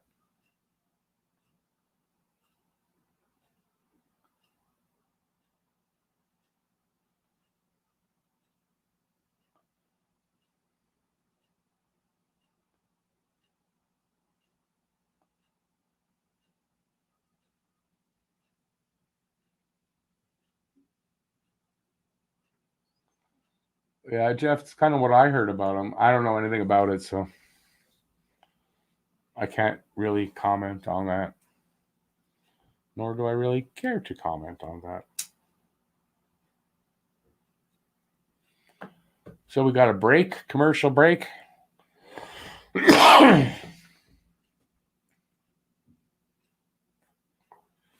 to do more than bother that Jets goalie. We got to get puck past them.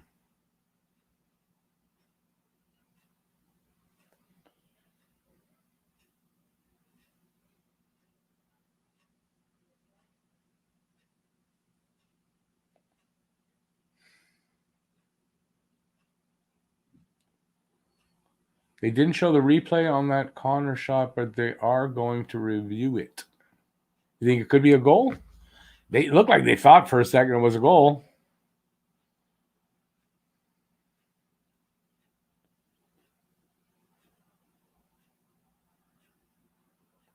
Yeah, Hockey Junkie, it was kind of boring in that low shot total. Brad, no, they're not calling him up. Come on, don't be ridiculous at that.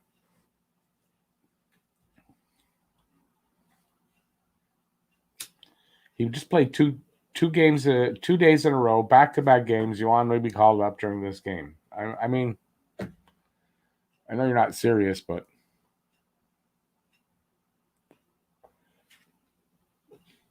he definitely hit the post. Here, we got to go look here.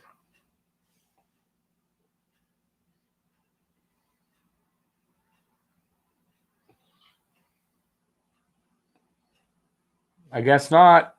Did not go in. Yeah, that was a lucky break.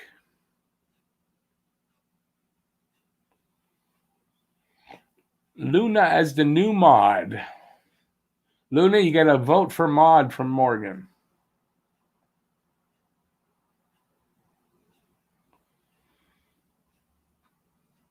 Yeah, was it 10-9? It looks like 10-9 are the shots. 12-12 left in the second. Still no score.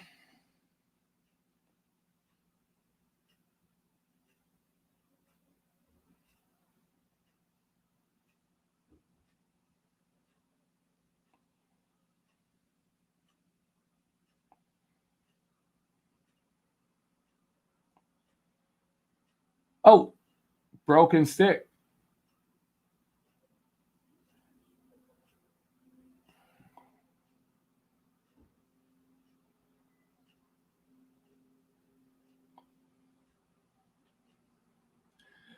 Jets break out.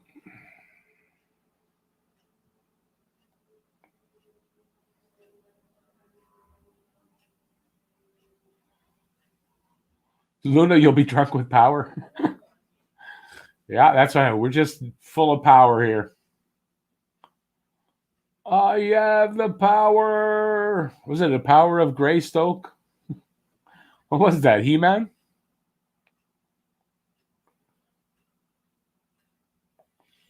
Patrick, a lot better than allowing that first minute goal.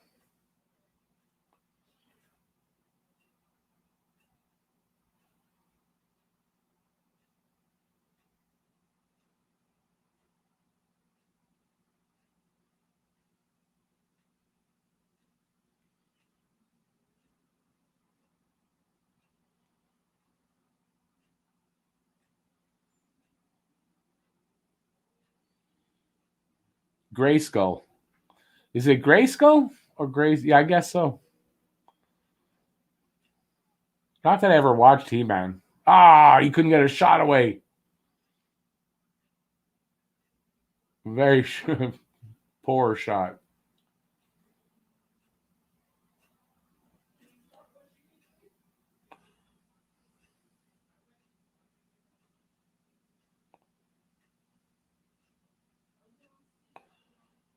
Okay, 1-0 Jets. I didn't see it yet.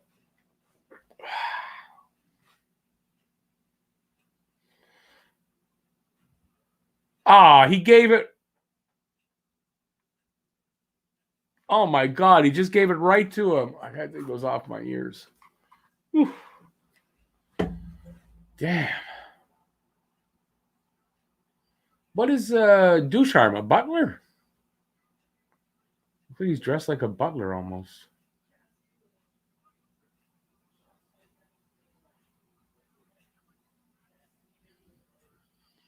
It was a bad giveaway by Evans. Allen didn't have a chance to get back up and get set again. I mean, simple as that. Can't blame Allen there. I don't think, anyway. Not me. I'm not blaming Allen there. So who got that? Who got that? Stastny? And I didn't see any Stastnys on my sheet here. I don't know if anybody in the room guessed Stastny? I have a feeling not.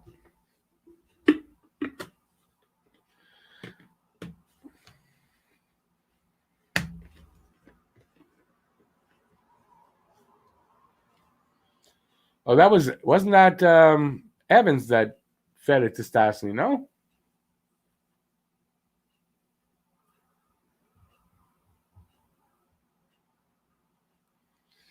He gave him the puck. Come on, Rick. What do you mean? Come on, Rick. What did I do?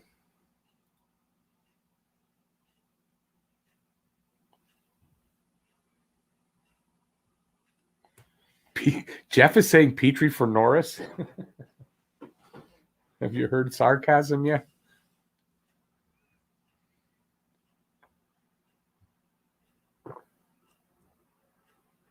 It was Evans that gave it.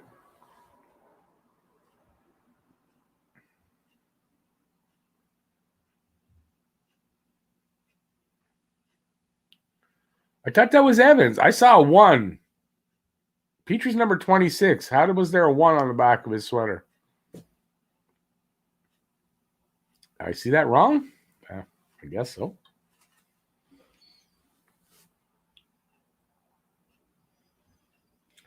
I'm out of my gourd, coach? Really?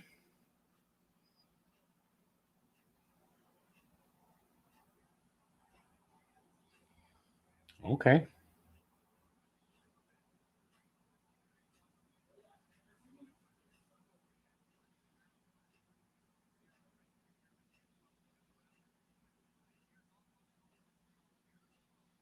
Listen, I saw what I saw.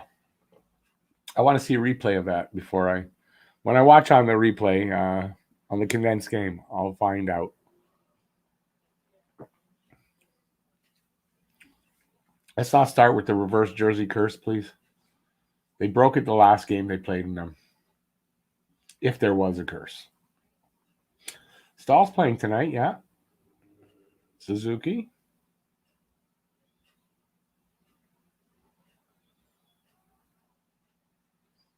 Y'all realize it's just 1-0, right?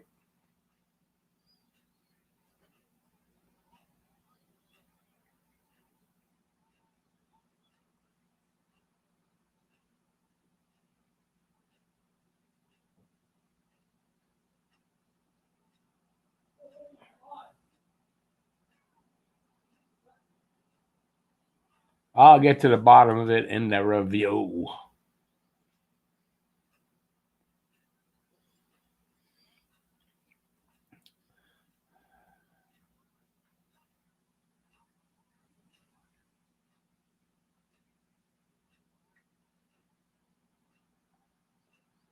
.8:35 left in this second period. 1-0 Winnipeg. 13-11 are the shots for Winnipeg.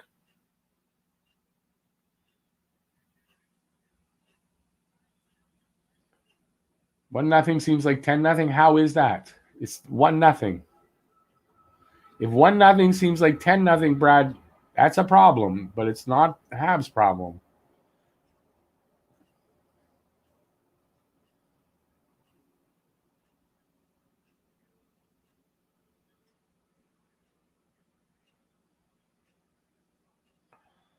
Patrick, so much will be revealed. Everything will be revealed. And before I do that, please buy my pillow.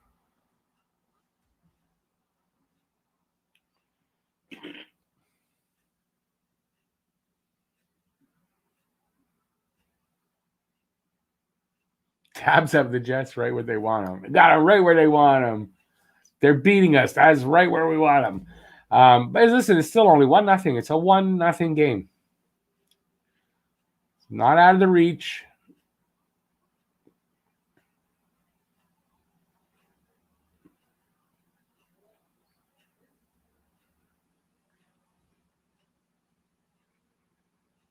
The My Pillow guy.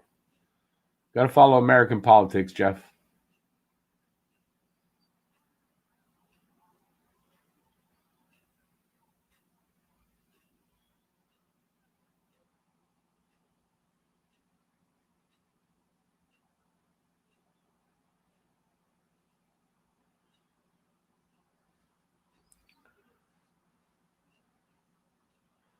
Fired a GM. Okay, JFed, I guess I swear I saw Evans. That's that I got it wrong. My pillow guy is banned from the chat like Jordan. Yes, sir.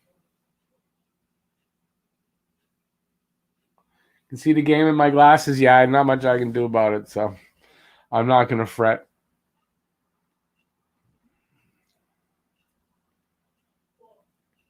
It's a super small viewer I'm watching it on through my glasses. Yeah, I can't imagine they're worried about it.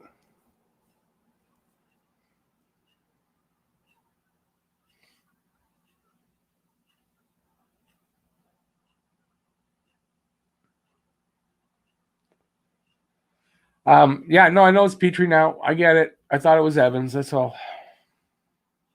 Don't have to investigate. I got to the bottom of it even before the review. Andrew, yeah, we'll see what goes on. A second intermission, who knows? Maybe we'll have a guest other than Harry as well, along with Harry. Who knows? It's crazy like that in this here place. Think my likes button is broken? I don't think it's broken. Power play? What did I miss? Oh, yeah. Okay, let's see if they can do something here. Can they decline the penalty? Yep. 1 for 17 on the last 6. I told you, there's a bunch of games with just nothing.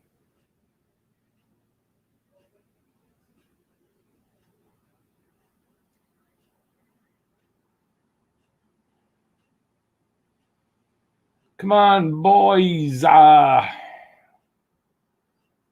Let's go.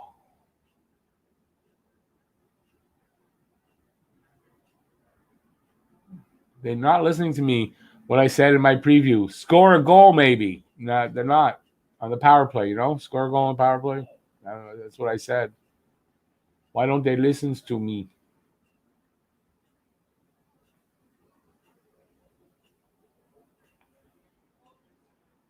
Habs are due to score on the power play.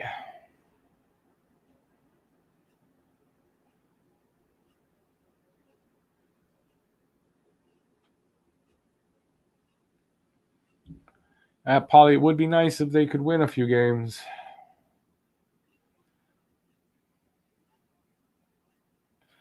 He's all because of the retro jerseys.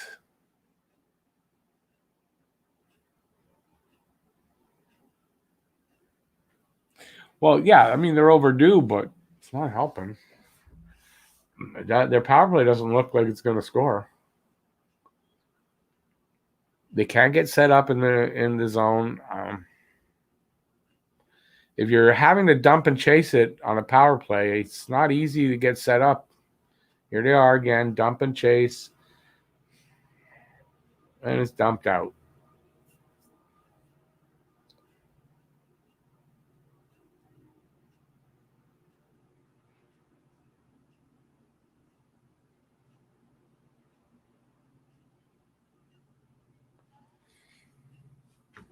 Paulie, nope, they won't win a cup winning 1-5. No, the way they're playing now, they're not going to win a cup.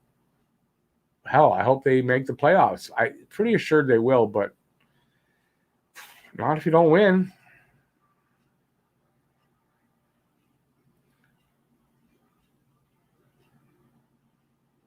Power play sucks. They get set up, with 18 seconds left in the power play, they finally get set up.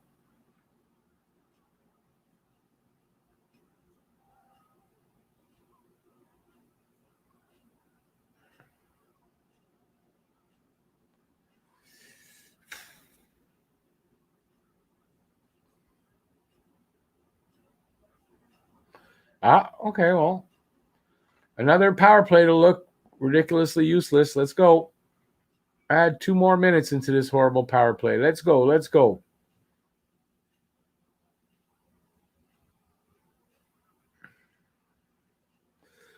It's like they're not afraid to take a penalty because the power play sucks. So what do they care?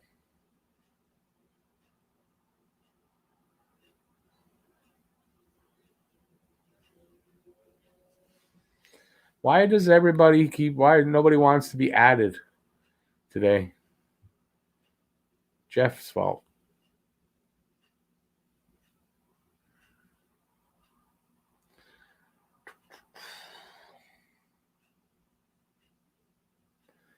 Edmonton's beatable by Montreal. They've been beating them. So I think Edmonton is beatable.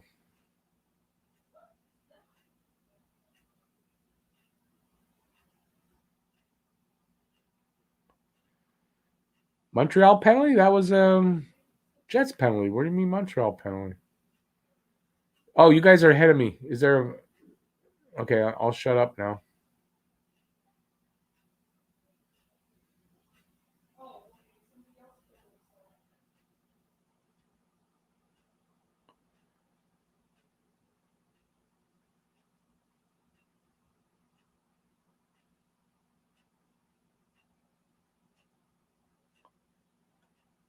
I'm still on a break here. I see nothing.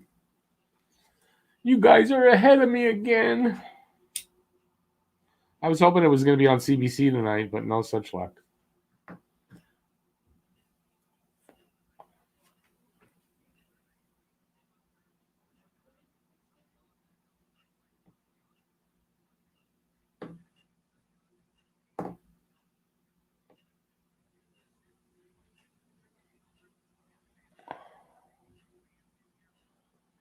All right, face-off coming. You guys know that because you're ahead of me. Montreal, Drouin in the box. Goal, 2-0.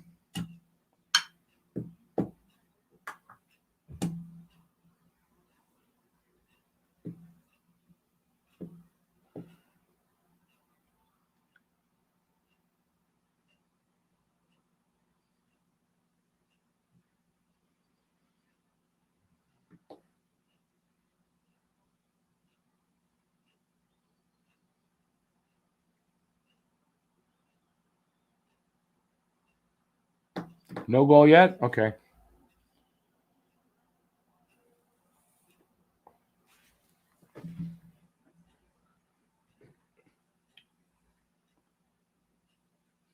A minute 20 left in their power play.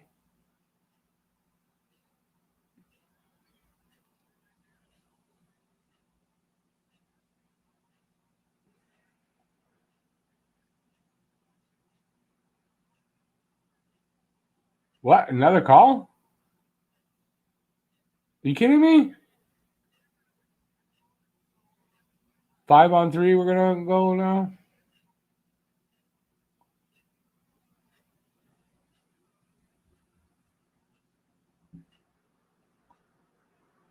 You kidding me?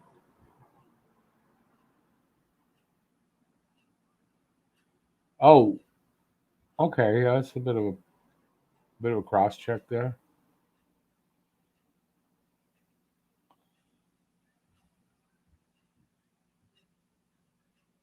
Oh, both go. Awesome.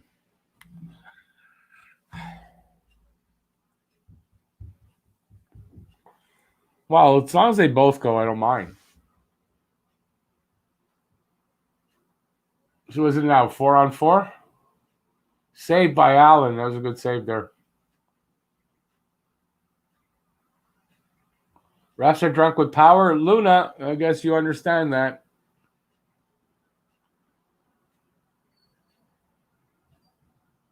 Good save there by Allen. Adam, hello. All the way from New Zealand. Awesome, buddy. Thanks. It's been a while. 2-0.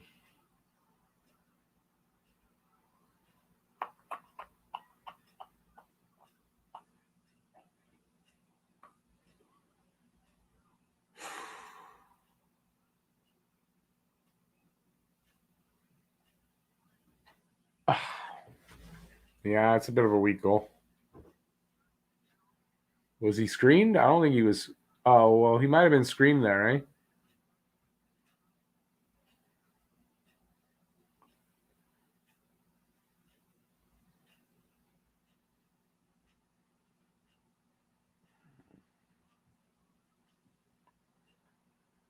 Adam, how's it going? Not great tonight. 2-0 Winnipeg. Almost the end of the second period. Another loss coming. Hopefully not. Still got. I mean, there's still enough time. It's only 2-0.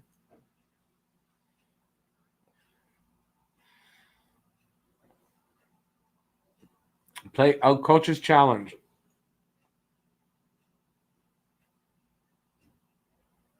For what though? It's got to be for offside. I think that's all they can challenge for like this. Let's see. Goalie interference. Where?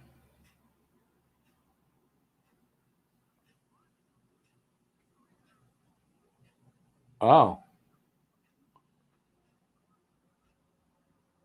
That's goalie interference.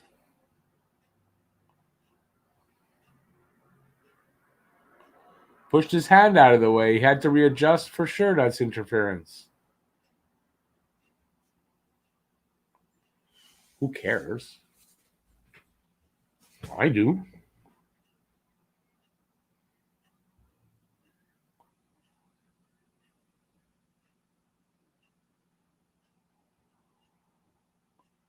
If that's goalie interference, it's soft. No, I think that's legit. Pushed his glove out of the way to get it back. Yeah, I think that's not soft. You're not allowed to touch the goalie. That's it. Not allowed. So that's touching the goalie.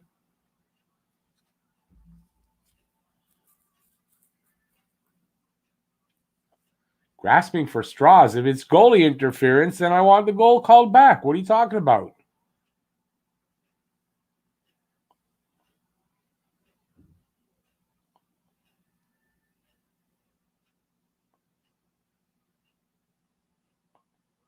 Well, whatever. I'm saying it's goalie interference.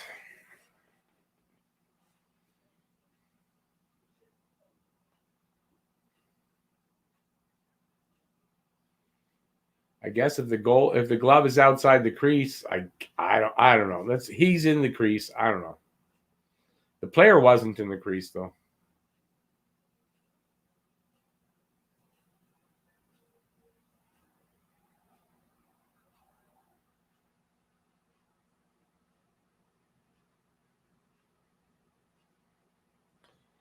We're gonna find out now.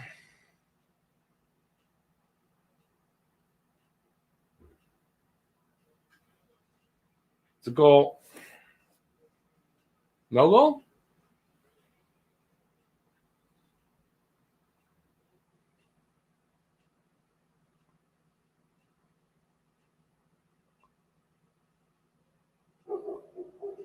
Yeah, no. So it's a goal. Ray, no barking. Come on. Great. And it's a penalty.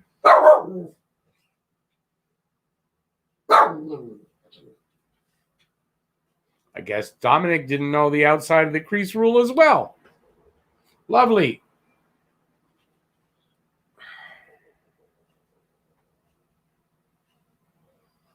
What's my take on that take? If the glove was outside the crease, I guess that's the rule.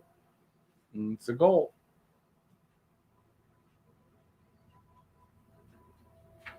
No, Patrick, I get it. I don't like it, but I get it. It makes sense. That's the way it is. But what I'm a little upset is how does the coaching staff not know that? To call that. I mean, how did they not know that? He looked like he was surprised. What? That's why? I didn't know that. Really?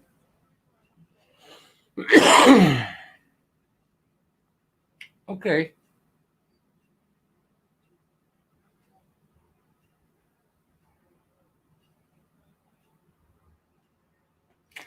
Well, it's a 2-goal lead for them. Worst lead in hockey. Let's hope that works.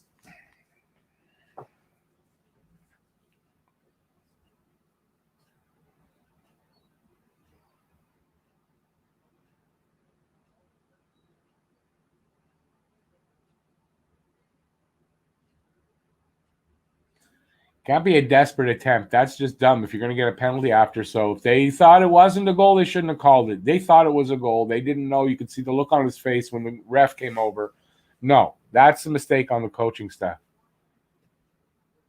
That's my opinion. That's my opinion. At me. Don't at me. Okay? Don't at me.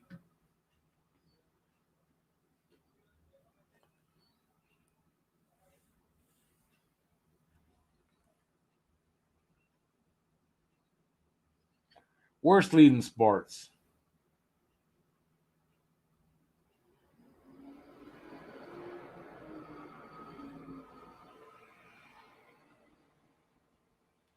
I also think this is a game where Montreal's looking tired. So it's 3 games in 4 nights. This is what the problem is with the schedule going forward because there's not a week that they don't have this. So every week, the next 3, it's Monday, Wednesday, Friday, Saturday. So Wednesday, Friday, Saturday, 3 games in 4 nights, 3 weeks in a row, and then it's almost the season's almost over, and it gets worse for the last week. So, and they're looking tired. That's an explanation for what's going on here. So they needed to take points out of those last couple of games that they didn't, and they're going to pay for it. Watch and see. Although then again, is 4th place? Are they going to lose fourth place? Probably not. So they'll still be in 4th place.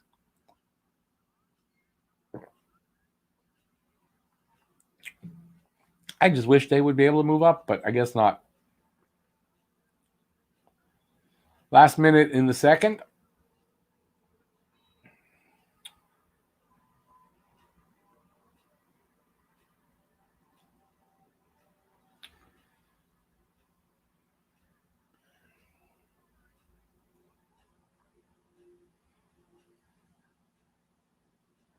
It's frustrating that they're losing.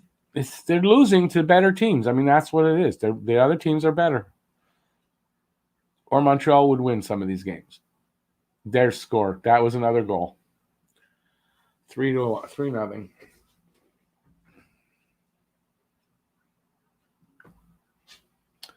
Caden's looking at him like, I think I'm playing in the third period. I think I'm going to be in the third period. You see that look on him? Oh, my God.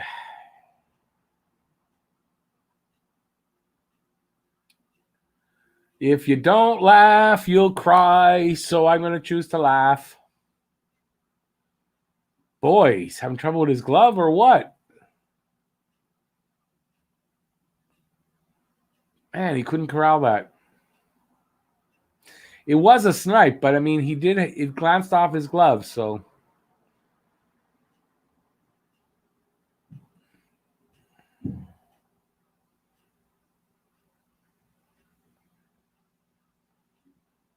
Honestly, at 3-0, they're tired.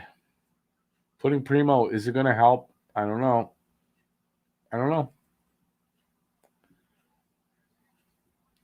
Luka was not interfered with there. No, I was just saying it went off his glove. That's what happened there. He should have stopped that.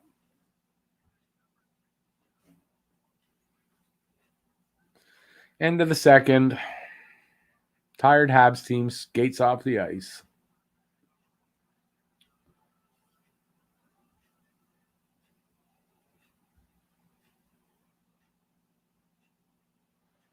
Yeah, I'm not reading that, Jeff. I'm not. I'm just not. I'm going to be the only one negative here. Yeah, if only.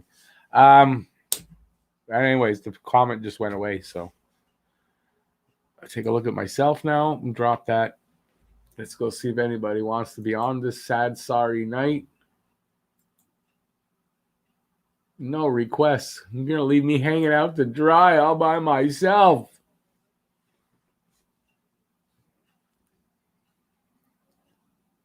You missed the third one because your stream went down? Yeah, it was a snipe, a bit of a snipe, just under the bar.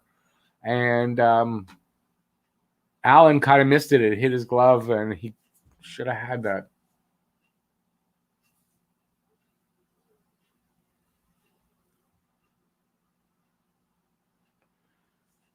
Get a priest on me? Don't worry. I'm not killing myself.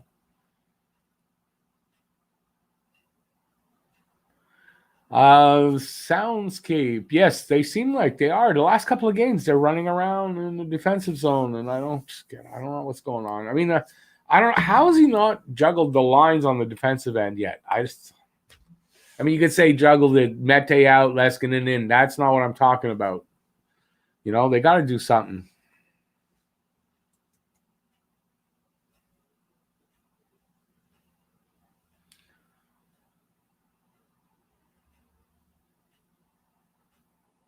Yeah, Polly, I don't know. How do you join the live show? I will put this up on the screen. How about that? Let me change my banners. I will put it up on the screen. There you go. That's how you do it.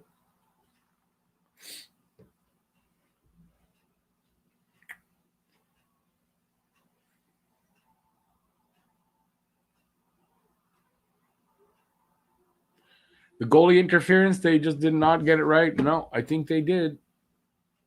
His glove was over the line, outside the crease. If that's the case, then that's what it is. He wasn't outside the crease, but the glove was. No problem, Harry. You know, anytime.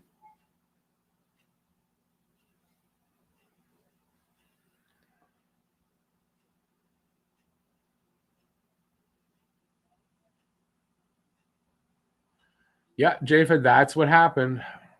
That is what happened. I just didn't know. I thought the goalie had to be outside. Who's the second best team? Any suggestions? We're not.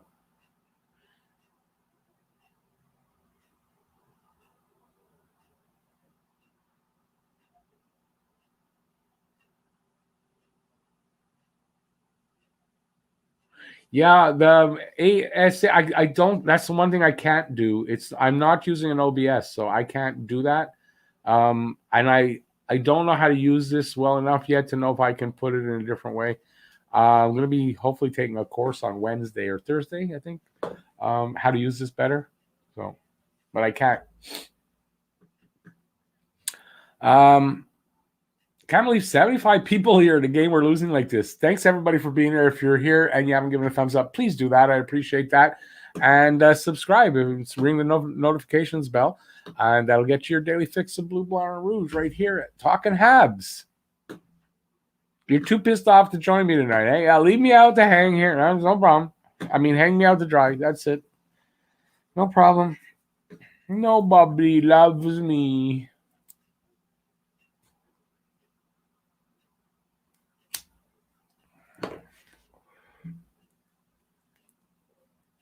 Let's see if anybody else. Still nobody. Boy.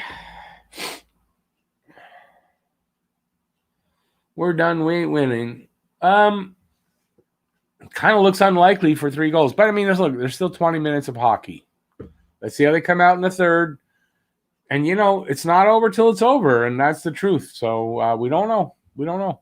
I've seen games like this, and they come out in the third and win. So I've seen it happen. So will they do it tonight? Don't know.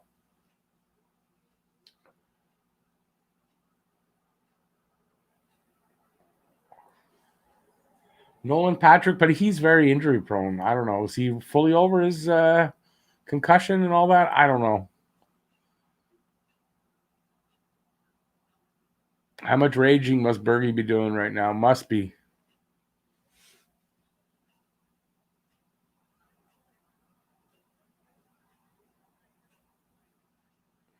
No problem, Jeff. You don't have to come on.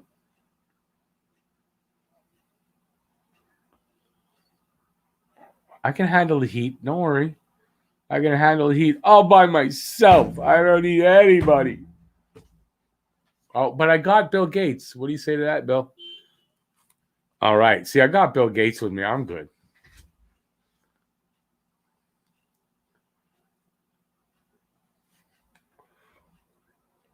I just checked my email. No, still not in. Sometimes there's a delay. I apologize. It's happened before, but I just refreshed and there's still nothing. As soon as it comes in and I can get it. Sorry. Who is it that sent me? Keegan. Yeah, sorry, Keegan. I'll as soon as it comes in. We still got a few minutes, so no worries. Still not in yet. It happened the other few games ago with Luna. She sent me a few people, and they all came in at once, but it was too late at that point.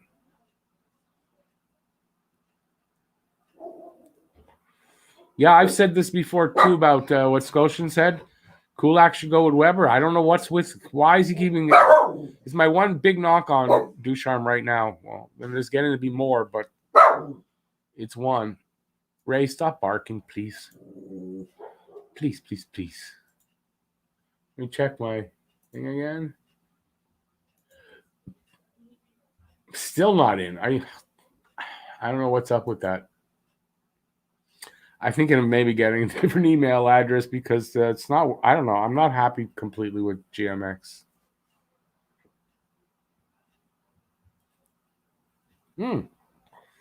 Oh my God, Harry's got a haircut. Let's see what I'll see how delayed he is when he hears that. He'll smile. Oh, Harry, you're on a delay. Harry's in the green room, but he's delayed. Harry, you are delayed because if you didn't hear my haircut thing yet. Wow. I get to see his face when it happens, but not happening yet. Yeah, Harry's in a big delay. Yeah, I can tell he's got a big delay. So I'll keep him in the green room. We'll bring him on when he's not delayed. Because he still hasn't broken out in a smile. And Harry's got a haircut. And I'm sure I mentioned that he should smile that I meant. It just hit. That's how long of a delay he's under. He's going to start hearing the stuff I've been saying. He's going to realize he's really delayed.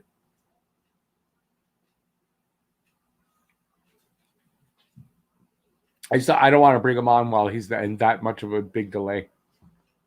Because he won't hear me. And then he'll just see he knows he clicked out. He'll be back. All right. Till he comes back. We're going to have Harry on just in case it doesn't work out with Harry. As y'all know, Harry Rice, he does a post-game show for the Habs. So if you want to talk about this afterward, after this game ends and after my stream goes off, head over to Harry Rice's channel. You just type in Harry Rice in the search, and you will get him. And, you talk. He's got a great show. He's young, but he knows what he's talking about. So check out Harry Rice. I'm trying not to sneeze because my nose is saying I want to sneeze. But I'm not going to. Anyways, if Harry can manage to get back on, he'll tell you all about it. But if not, really, check him out. It's a good stream, especially if you want to keep talking. If you're angry and you want to rant with him, he'll do that. So, he's still trying to get on. It's his Wi-Fi. He's on Wi-Fi, I think, and Wi-Fi doesn't always work. Hey, Harry, smile when you hear me. All right. Harry, there you go, buddy. You were on a huge delay because I said something about your haircut and you didn't smile. And I was talking about it and go, okay, he's on a delay because he just smiled when I said that. So how's it going, buddy? Tell everybody. I should put my headphones on. Then I'd hear you. And just give me a second. I didn't turn off my sound on the game, so I'm just hearing the game right now, and now it's off. How's it going, buddy? Going pretty good, thank you. How's it going yourself? Well, it could be better. They could be playing decent hockey. That would be nice. Yeah. Let me see. Did I cut you out? Are you there? You got to talk. I don't know if I got my volume up. Awesome. Okay, good. Oh, yeah. There we go. So, what do you think about this game? Well, I mean, what is there to say? We played terribly so far. The first was boring, like a lot of people said. Second period was just a lot of bad defensive play. Petrie gift wrapping a goal to Paul Stastny. Goalie interference that I thought wasn't goalie interference. I don't know what Ducharme was thinking challenging. And then a snipe that just beat Allen. We don't play good in front of Jake Allen. Like, Allen's not a bad goalie and allowed 3 goals. Like, we just do not play in front of Jake Allen well. Yeah. And I'm convinced Ducharme didn't know the total rule because the ref explained it to him. You could see, and he was like, what? Oh, how do they not know that? There's no way they should have challenged that.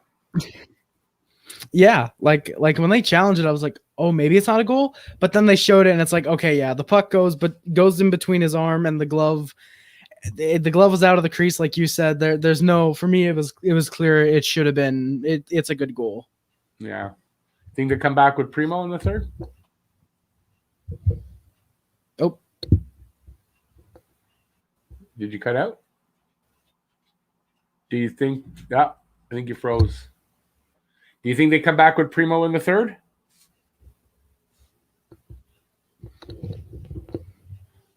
Well, I think Harry's delayed again. I think it's a possibility for having Primo in the third. What do you guys in the chat room think?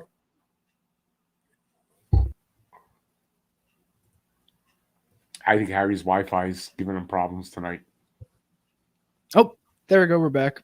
We're back? Yeah, it's your Wi-Fi. Yeah, my Wi-Fi is garbage. Yeah, no, it's no problem. So what do you think they come back with Primo in the third? They should.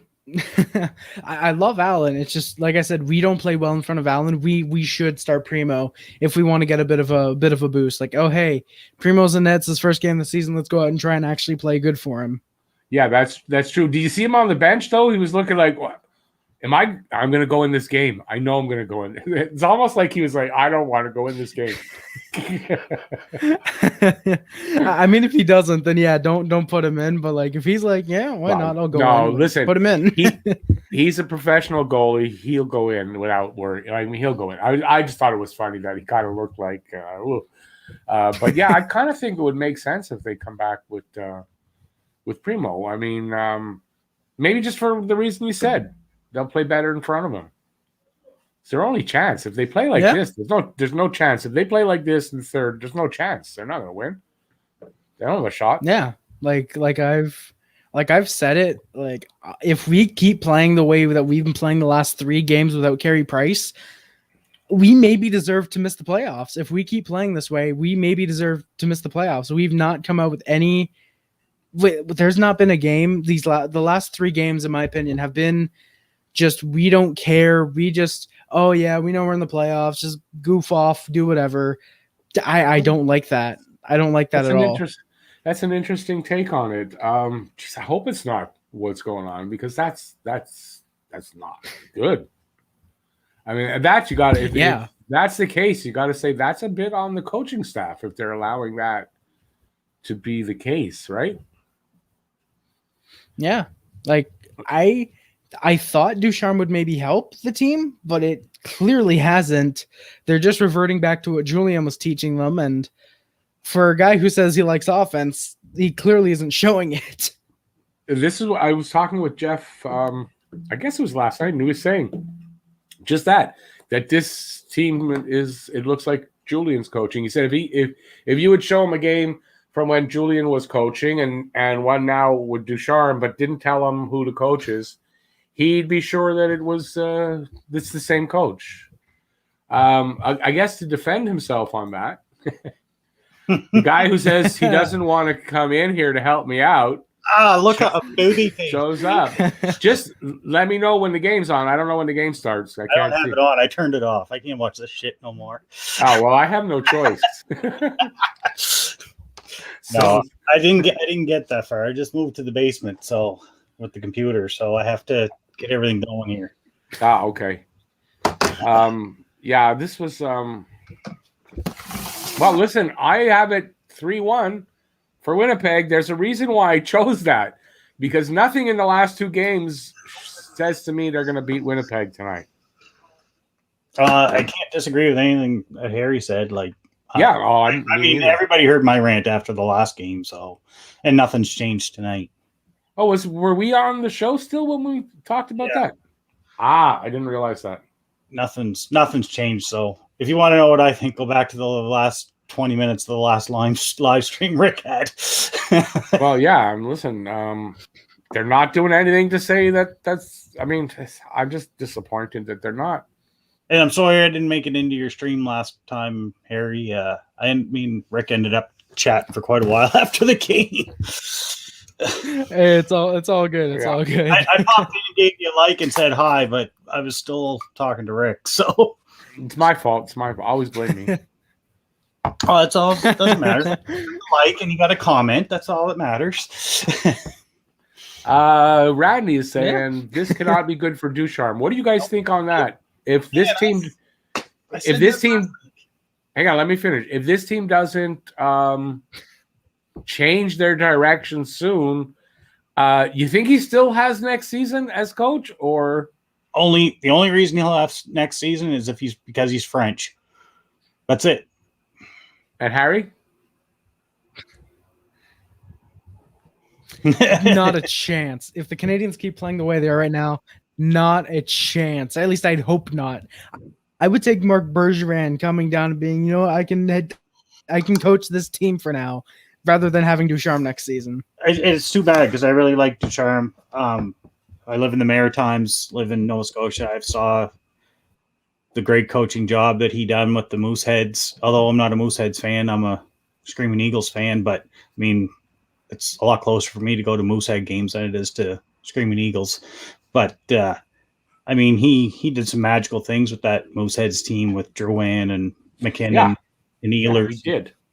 But that's first of all a junior club, and this is the pros. He's not I haven't seen at one point yet where he's put his stamp on this team, and we've seen a difference. The only real thing we did see changed right away, but now it's come back to the norm is the power play. It's back to being effective.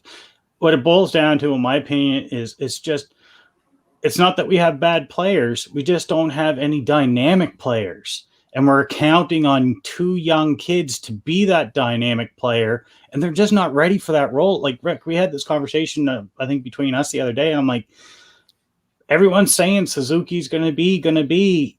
I don't see him being that anytime soon.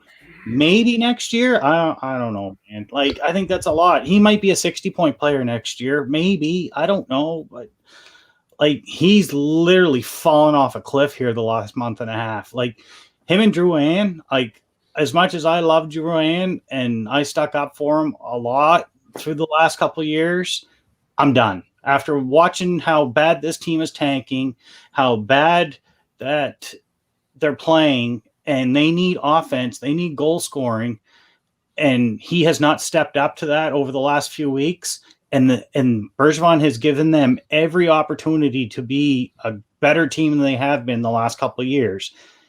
And these guys are doing nothing with it. It's time. At this point, I'm willing to trade Drouin and take on Taylor Hall.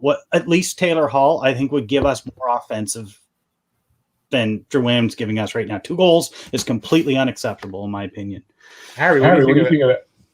Well, somebody's oh, no, the game. I'm bleeding in from somebody. Game just came back for me. Oh, we got game? Okay, let's get to the game. Jeff, you want to stick around? Stick around. Harry, I know you got your stuff to do.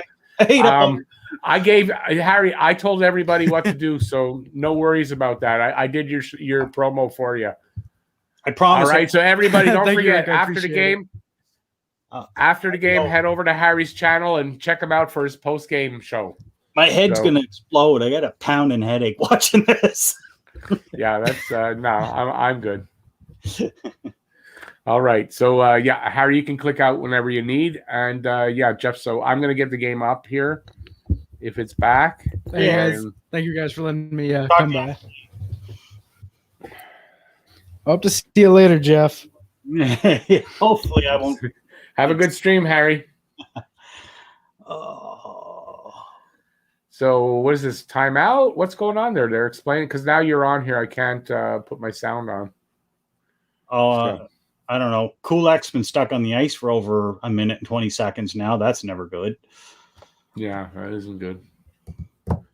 So let's see from in here. This is complete garbage. Like, seriously, our best player over the last month and a half has been a guy that was signed to a league minimum, and he's 36 years old, and he was on the taxi squad. He's our best player right now. Like, this is like where for a couple of games. He's not right now. It's this game. For the last month and a half, he's been probably Look, I agree. players. No, I agree with you. It's wrong. I mean, it's not a good season this seriously, season. the guys that were brought in new to Foley, Anderson, and Perry have been the best players on this team. Yeah, all three of them. Yeah, the most consistent. Yeah. Like, where's Lehkonen? Where's Tatar? Like, you can tell me, oh yeah, Tatar's on his regular pace or whatever. I'm sorry, but he should be doing a little bit more. Oh, that's true. I mean, it's a contract year, so you'd think. Like I never expected. Oh, just missed. Was that Byron at the side of the net? No, who is that? Oh, we're in a different. Stahl at the side of the net just missed a bang in. I didn't get to it yet. I don't think anyway. They're just getting that into was the close. At least that looked like fire in them there down in the offensive zone. Oh, I wonder if I shouldn't. I'm gonna refresh because I should do that for every period. I bet you I'm way behind. Everybody hates me in the chat now because of my rants.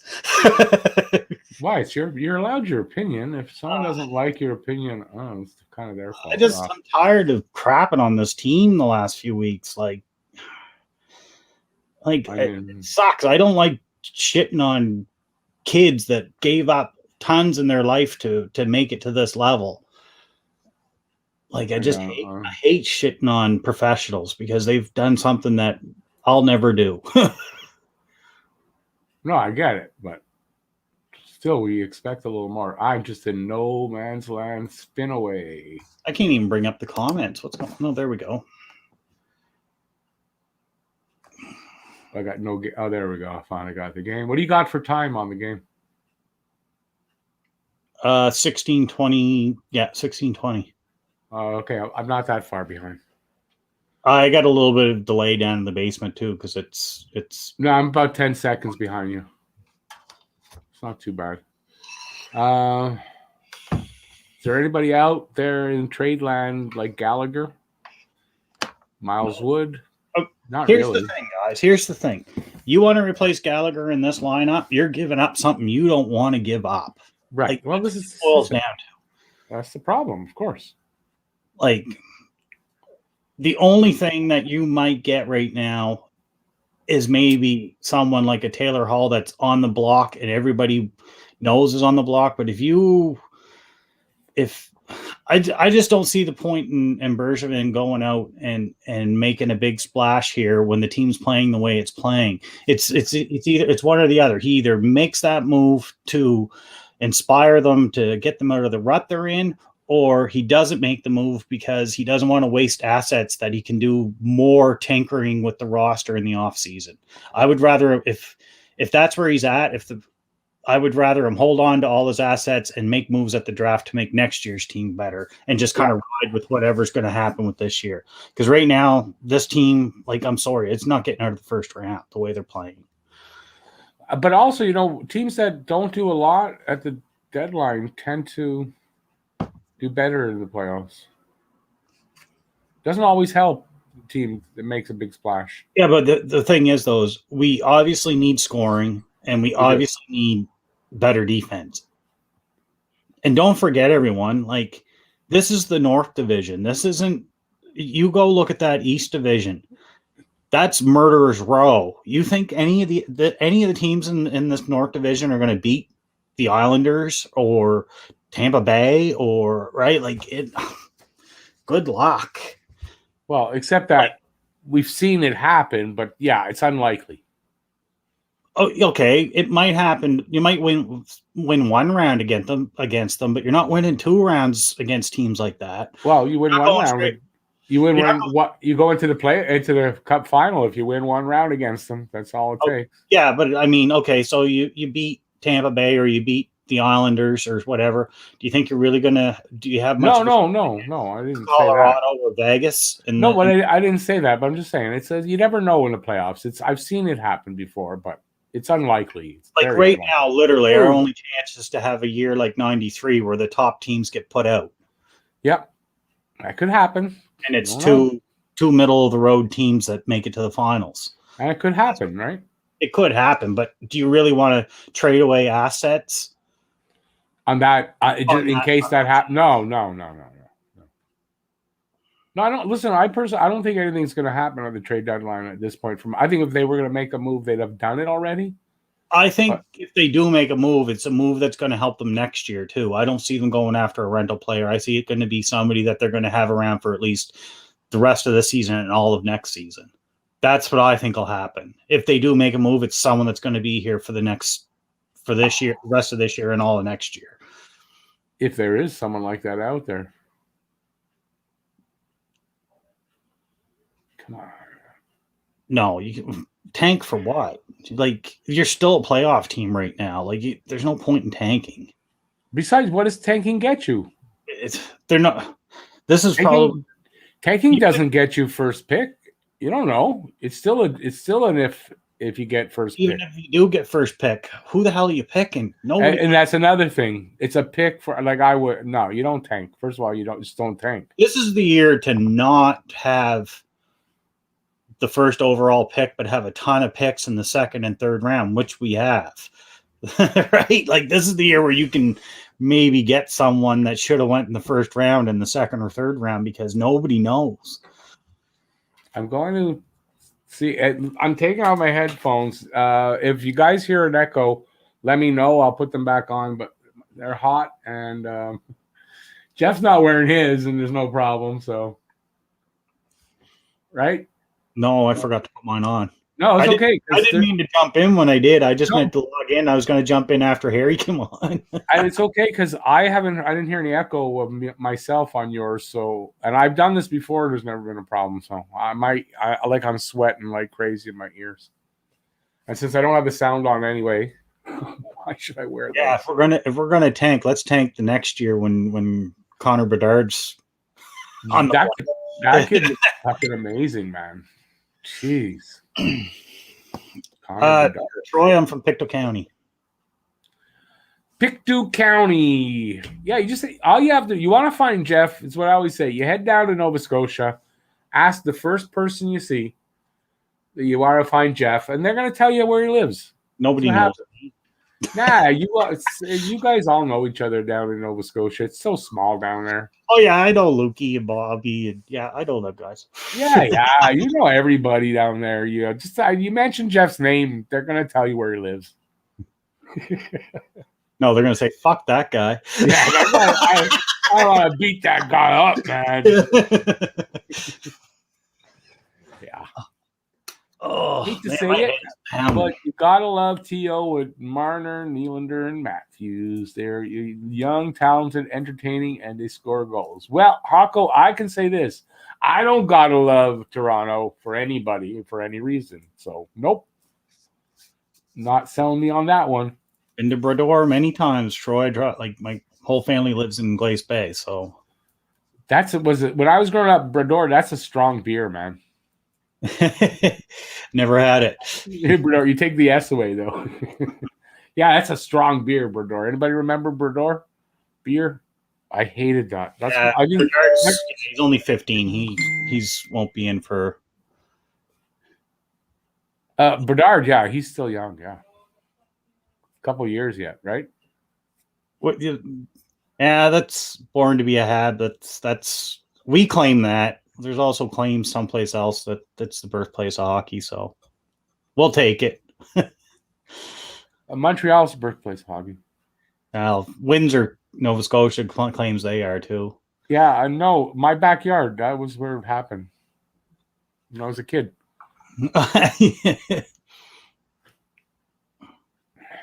Yeah, Troy, though. Do you remember 10 penny? Rick doesn't know what 10 penny is. What's 10 penny? Beer. Oh, no. Here we had Dow. That's probably a beer like 10 penny. Oh, nothing happening. Still 12 shots for Montreal. Or is that 17? Oh, 17. Still. Remember when it was 6 shots to none? Yeah. What's Luna saying? That didn't last. Ooh, boy. There's. What did Perry get a 10-minute misconduct for? I missed it. Did he? I don't know. Gonna be a fight. I've kind of noticed the last couple of games he's getting greasy. Well, it's getting closer to playoff time. He's gonna get greasier. Anderson wanted to go with that guy, man. Eric Stahl wants to go back to Buffalo. No, it ain't that bad yet, Brad. Eric Stahl's happy as a pig in shit to get out of Buffalo. Well, I don't know. I think he'll be happier when he gets back to his family. Well, but still, as far as, come on. What do you mean? You don't know? 4-0. How far, here's the thing. How far ahead are you? I just evened it up. 12:43. Wow, so in 8 seconds, I'm 8 seconds away from the goal. Okay, I don't know if anybody's seen my comment in the chat, but this is why Jake, not that he had a whole lot of chance there.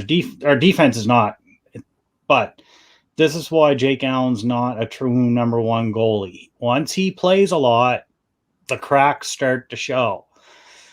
I'm not saying anything bad about him, but he's just once the pressure's on him wholly, you start to see the cracks. That's exactly it.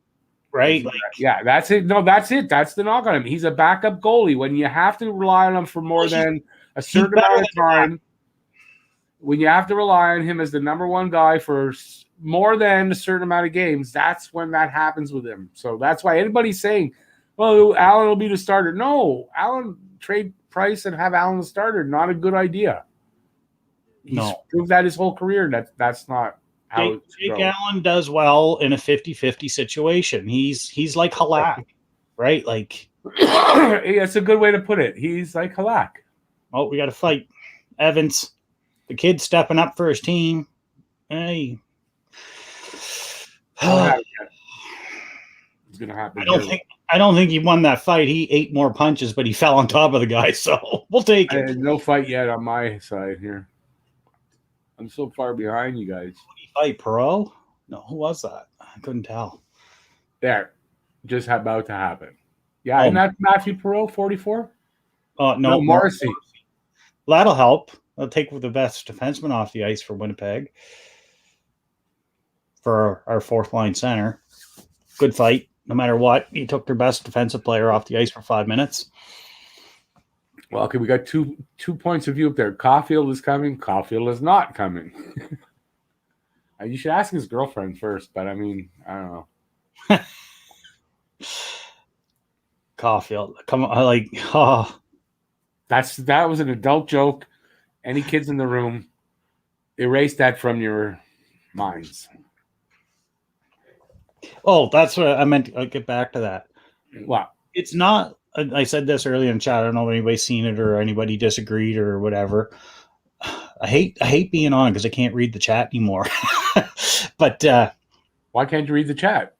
Just because I can't pay attention to it and watch the game.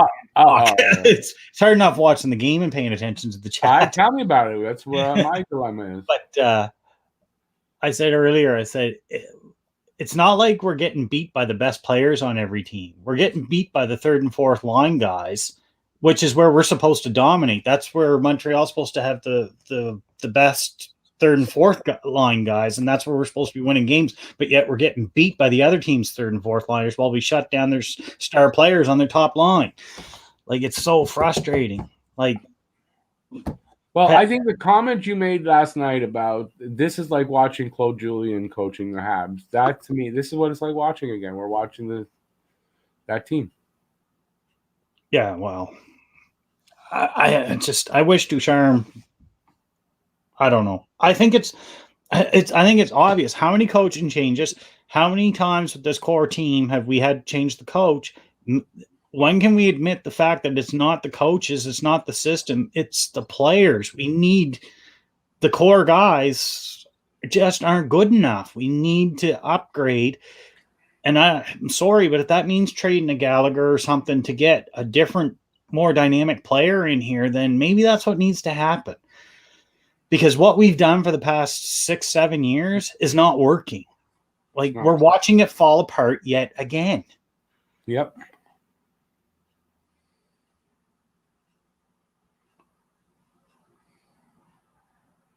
I don't know. Paul was saying exactly what you just said. Exactly, Paul.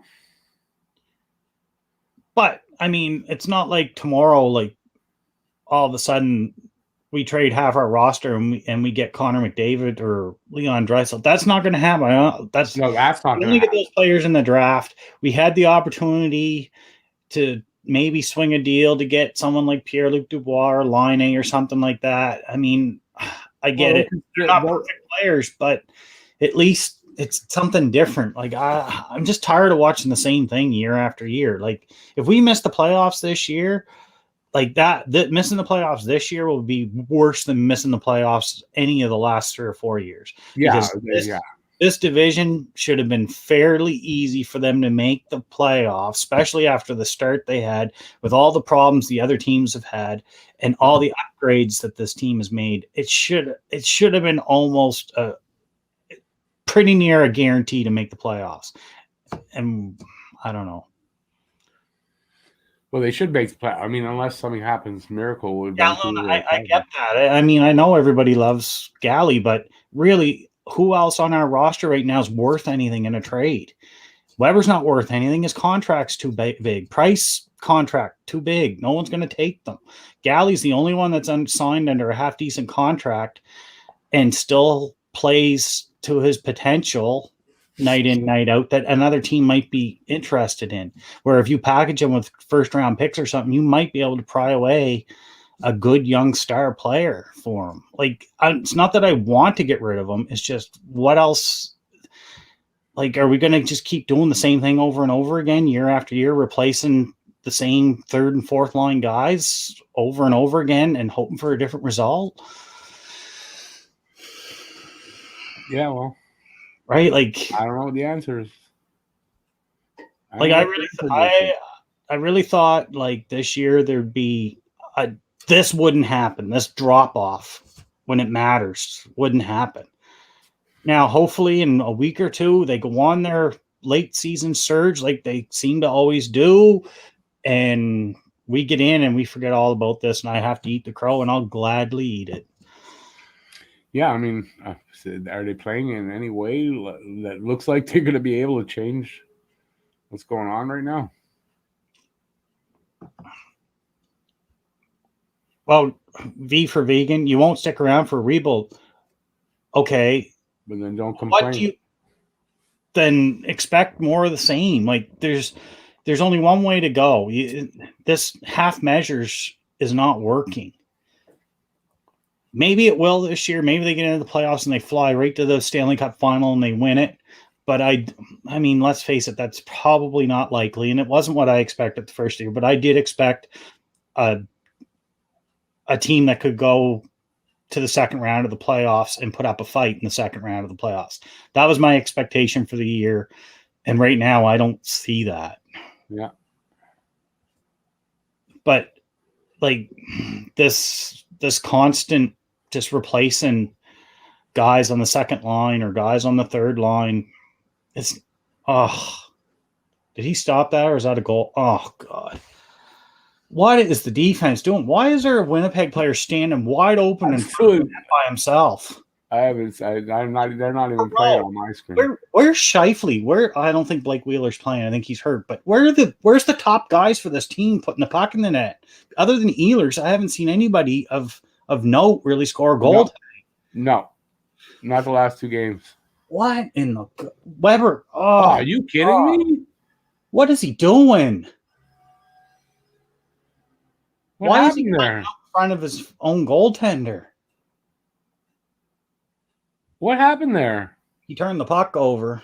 Oh, I saw it. Well, like, what was that? He whiffed on it. I mean, that shit happens, but I don't know. Why was he coming out in front of his own net with the puck? There was only, I think there was only one Winnipeg player in the zone. Why didn't he pass it up the boards to us? Right. Why up the middle like that? That's mistakes like that happen. That's where they end up. Jesus. Said these 5 goals aren't really on Allen tonight, though. Like, really, they're not. Wow, you thought, when you coming into this game, well, it can't get any worse than that, right? What's I wrong? Every game's getting a little bit worse than the game before it. Oh, yeah.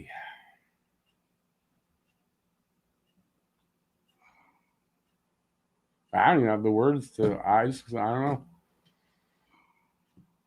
Look, KK's trying. Well, you just chased Izzy out of the room. Ooh. Sorry, Izzy. Why? Izzy thinks you're too toxic. Sorry, Izzy. Why? What did he say? Just telling the truth. I mean, I don't think anything wrong with. It's not wrong. Just the problem. We don't want to hear that, but it is what it is. Sorry, Izzy. Like, I don't know. I mean, like, how can you not be upset watching this, especially the last 3 games? Like, I don't know how anybody can sit back and go, "Oh, okay, yeah, we're still a great team." Like, do they have? What I'm saying though is, the reason why I'm frustrated is because there is potential in this team. They have players that can step up and do better. Like, I know Drew Wang can be a lot better. Like, Suzuki can be better. KK can be better. Almost every guy on the team, except for a couple right now that actually are playing up to their potential. Everyone else can. There's another gear there that they're not hitting. And it's so frustrating to watch. Like, am I going to get mad at Romanoff? He's a rookie in his first year. No, no, exactly. But where are the veterans here tonight? Well, I haven't noticed Tatar all night. I don't know. Like, you can say I'm toxic or whatever you want. I care just as much as you do. I'm frustrated watching this. Like, because I know there's a better team there. But continually the last couple of years, this is what has happened. So what's the solution? We've tried everything. What's left to do? I don't think you have to blow it up to that extent personally, but something's got to happen. I mean, but that, like, other than that, like, Bergevin, what's his next move? Like, there's not much left he can really do. And how do you get a dynamic player other than drafting them? I don't know. You're going to have to give up a lot to get one. Yeah, that's the problem. That's the only thing we haven't done. We haven't tried bringing in a dynamic superstar player. Well, that's I'm sure the only thing left that Bergevin hasn't tried in the last 6 years. Well, so probably only been up until the last couple of years that he's had the players that he can actually use to get one. Do I want to give up on Suzuki or KK or somebody like that in a trade? No, I don't. I'm at a loss. I don't know what else to do, what else to think. Yeah, a game like this, just the effort. Where was the effort level tonight? It almost seems like there was none.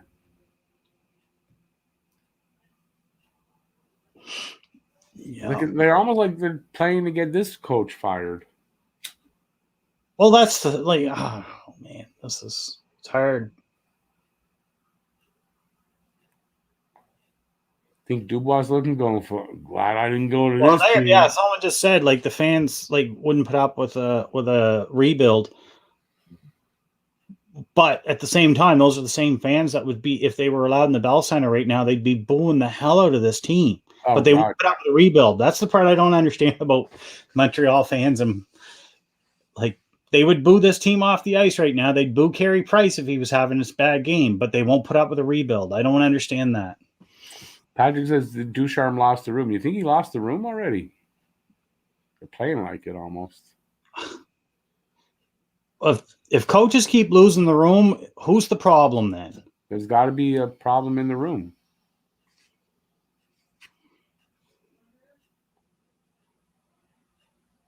Got to be. I mean, they're also playing one of the best goalies in the league tonight, so...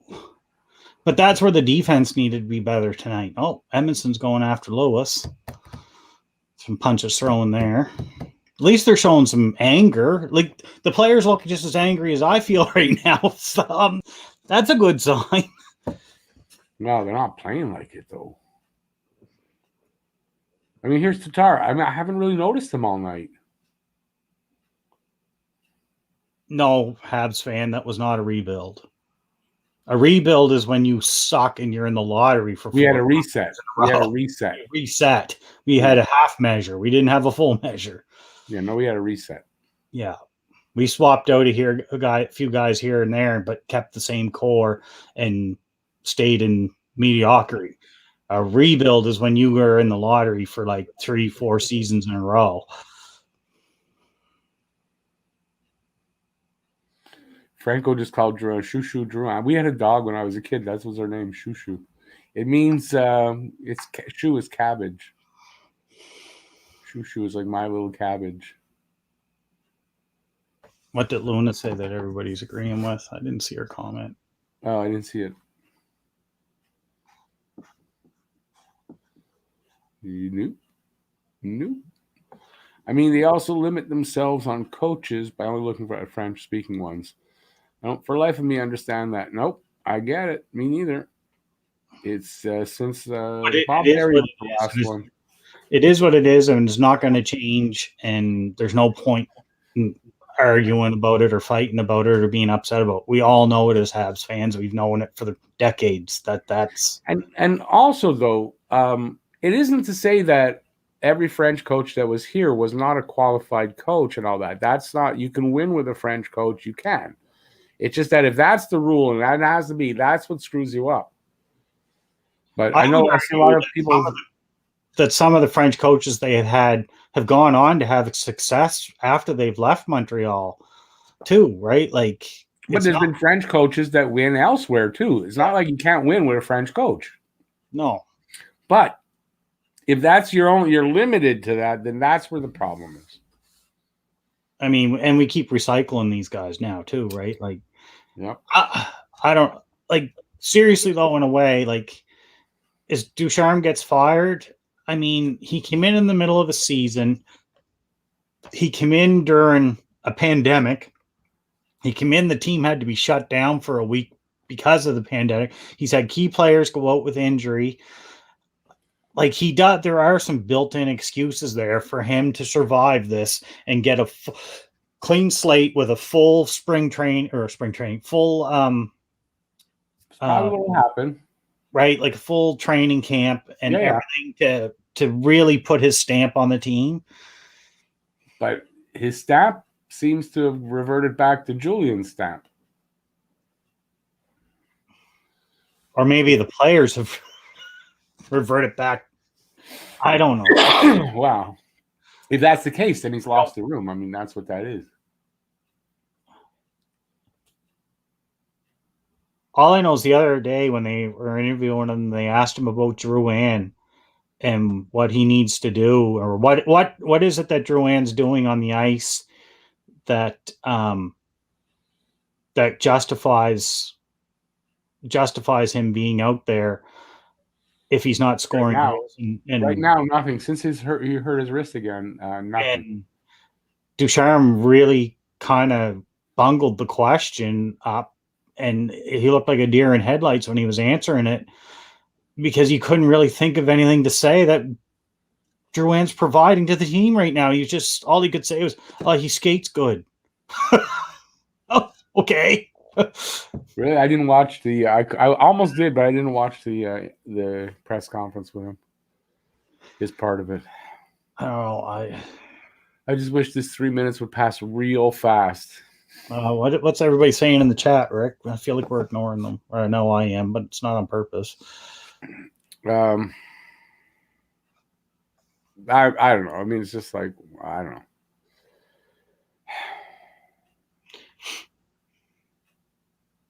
I'm just dejected tonight. Well, I mean, it's because we've been down this path so many times. And you know what? I guarantee you, well, I shouldn't say guarantee. I pray that in 2 weeks' time they go on one of their runs, and that's very much a likelihood too, right? Because the players on this team are good enough to do that.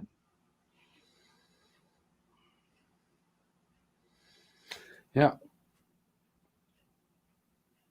I just find it. I just late at that. Believe that we added 3 players in the off season, and basically those guys have led the team all year. So what does that say about the guys that have been here for so long? Yeah, I don't know. Paul, I'm not sure what I'm gonna do for my review tomorrow. I don't rant these days too much on that. It's gonna be disappointed. I don't know what the answer is here. Does anybody? We're not paid enough for that. And if I did have the answers, I wouldn't be sitting here. I'd be making a lot more money. Gotta think there's a good possibility of a trade happening tomorrow. After this. I don't know, Rick. I really don't. Like, I really think Bergevin could get to the point where he's completely frustrated and he says, you know what? I'm not making any moves until the draft. Or the off season. Yeah, that's what I mean, right? Till the draft. Yeah. Habs fan go, price go. No. The team. Panicking does nothing, by the way. Habs fan go, price go. So, no, not time to panic. Well, I mean, I'm not going to panic over. I mean, there's bigger issues going on in the world and in my life and your life to worry about what happens in a hockey game. I'm not. It's just frustrating to watch. 5-0, like completely shut out.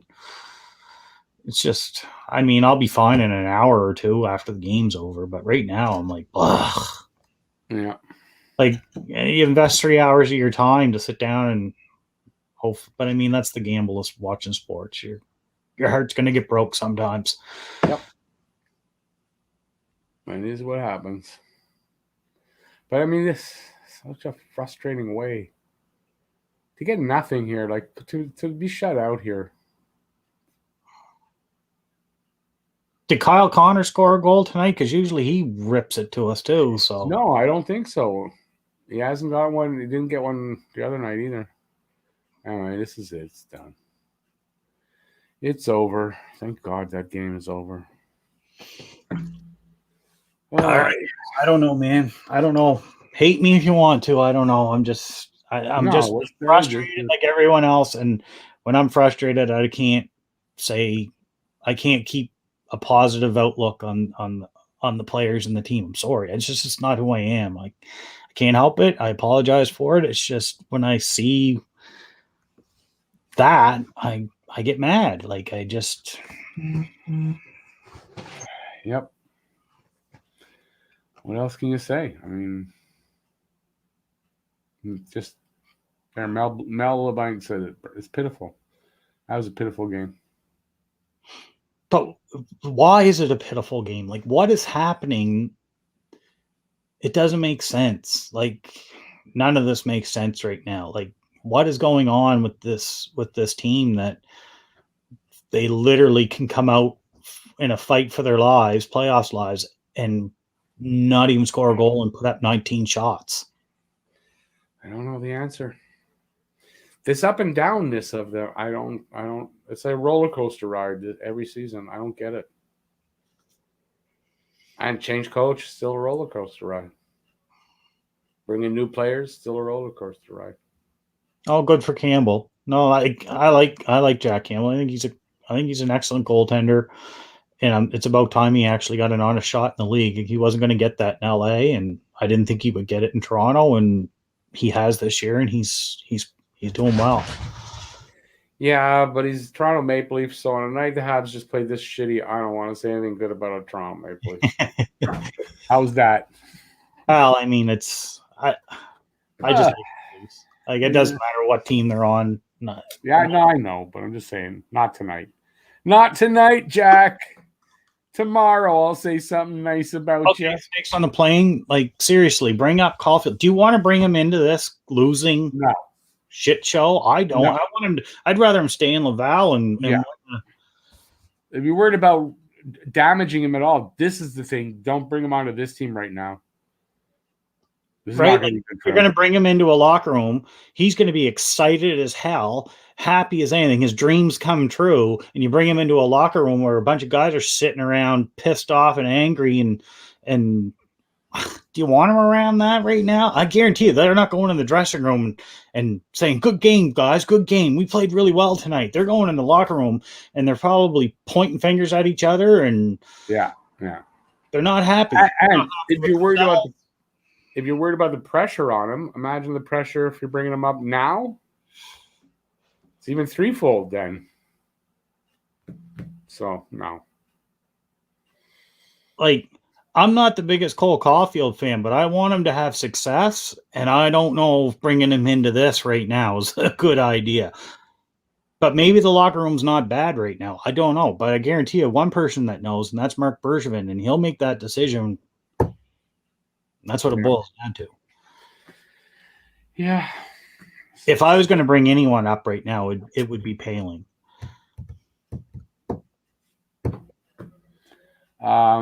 Yeah, I don't think that'll happen though. Or even Jordan Wheel. He's having a great season, and he's cheap. Still, I don't know. Maybe we're gonna see a movement at the deadline. Why don't I like that big trade? Maybe we'll get that big trade. Maybe we'll see some guys move off the team and bring somebody new in. I just don't know. Look, Stutzel's not having that great of a year anymore. He had a great start to the year, but he's really not done a whole lot since. Well, also, it's a lot of hockey. He's not used to this type. I mean, first-year guys like that tend to struggle after, a certain amount of games. Yeah, Luna, like Paling didn't deserve a shot last year. He had a bad attitude. He didn't come into the team in shape. After the return to play, he was way out of shape, and that's why he didn't get into it, which is irresponsible in my opinion, because he was mad that he got cut at the first of the year. He had a concussion issues to deal with. There's a lot of things bad happened with him last year, but for him to go out this year and turn it around and take responsibility, and obviously it's translated to the ice in Laval, I think he deserves an opportunity, especially where he's already been up in the NHL. Yeah, I don't know. I still think he needs to. I'd leave him there the whole year. Let him do it for a whole year. Well, no, I'm just saying if you're going to call someone up. But here's the thing, guys. If you bring up Caulfield and Paling, who are you cutting off this roster and risk losing in a waiver for nothing? That's it. That's got to be taken into account. Okay, Byron's one. We know we can put him on waivers and nobody's going to take him. But once Sherratt comes back, Price comes Gallagher's not going to be back until the playoffs, so it won't matter. But and Armia comes back. Who are you sending down? We got one player right now. You've only got certain guys that have the waiver that can be waived like that. So I think Jake Allen can be waived. KK can be waived, and Suzuki. I mean, it's not the guys you really wanted to be doing that. Jake Evans, right? Although, listen, even you said Suzuki could use some time down there. Maybe that's what they do. That might be something to try. Send Suzuki down to Laval for a few weeks. Bring Paling up. That might not be a bad idea. I mean, that might be something. I guess. I don't know. I don't see them doing it. But back. Let Bouchard work with him a little bit because Suzuki's never played a game in the AHL. I don't think so. No, he hasn't played in the AHL. Oh, yeah. A stint with Bouchard might not be a bad thing for him, just to get his confidence up.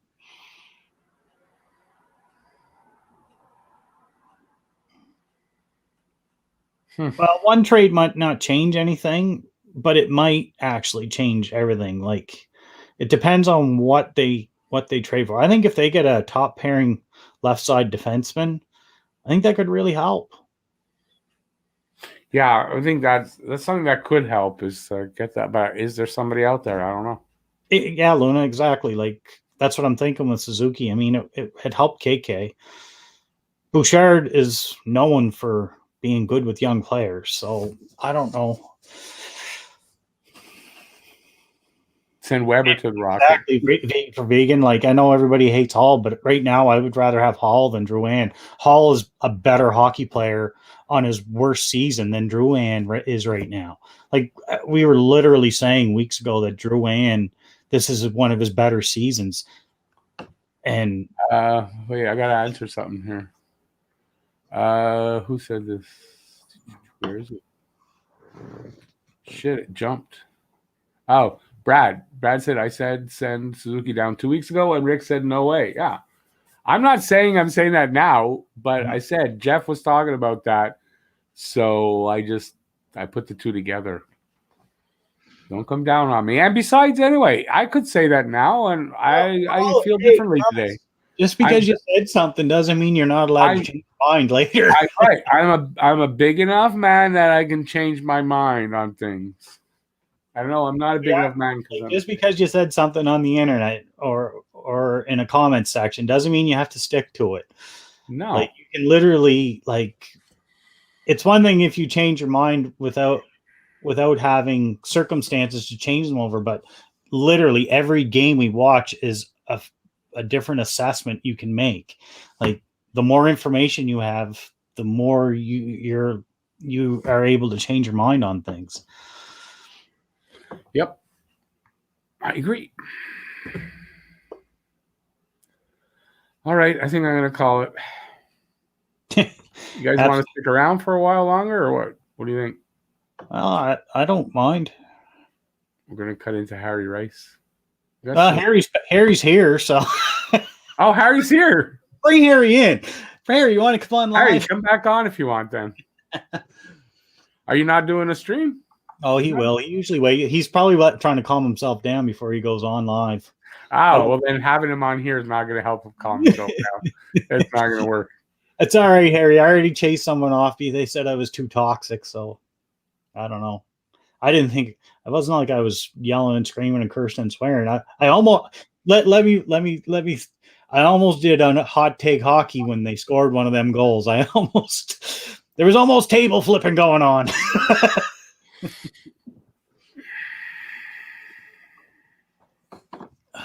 Oh man, it's just, I don't know. So we'll go a little longer. Harry, how about you type in the chat when you plan on going live and we'll jump off. Oh yeah, let everybody know. Maybe that. So we make sure that we're not. You're right. See, he wrote it there. You're right. Trying to calm down.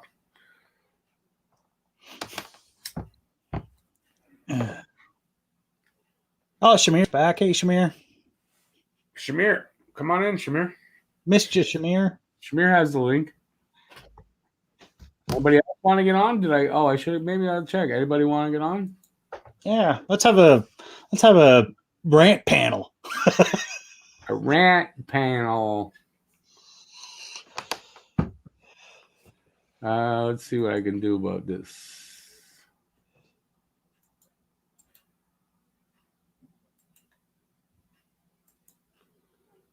I don't think we can go back on saying let's put it this way. I don't see any difference since Julian got fired, but that doesn't mean Julian shouldn't have got fired. Like, they had one good stretch, so. Keegan, if you're still here, I'm gonna send you it. All the stuff just popped in. Wow. Maybe we'll get a couple of people in. Oh no, Harry, we don't want to eat into your time. So, like, if you're going on in 10 minutes, we'll be off.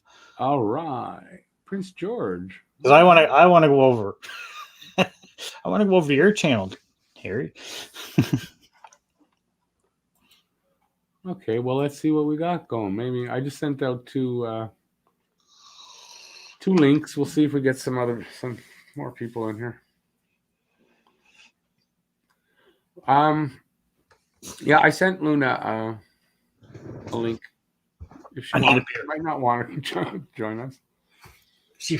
Her hair might be in curlers, and she doesn't want to show us.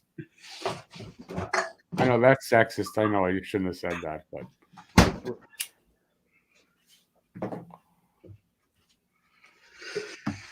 I was wrong. No, look, her hair's in curlers. No, I'm just bugging. Here we go. Hey, Luna, how you doing? It's just open some curlers. No, look, her hair's in curlers. No curlers in there? That's an old sexist thing to say. I got to remember not to say things like that. I am an old guy, so I'm like when I was a kid, the old people, they were worse than what I am now. But I realize as I get older, I'm one of those people. You have some grace. I'll forgive you. A little bit. I'm losing it as I get older. In here, what's going on? So, what do you think of that game? I ask. Disappointing for sure. Yeah, just like nothing happening, right? No, Absolutely everyone was invisible tonight. Well, they looked good for what? The first 5 minutes The first of the game? 5 minutes. Yeah, that's about it. And then it went downhill. I don't know what Steven says I'm being a boomer tonight. But I'm a He is a boomer. Yeah, I dare to differ. I'm a boomer every night. Oh no. And just look on Twitter because I get called boomer often for some reason. That's what I am. I'm right at the edge of being a baby. Dan, you need to have Foxfire or Chrome, and you need to email Rick. It's in the description, his email, and he will send you the link. Franco, I could do that, but those are the things that get you canceled on here. And yeah, I'm quite liberal, actually. Just so I don't think I'd ever be an Archie Bunker.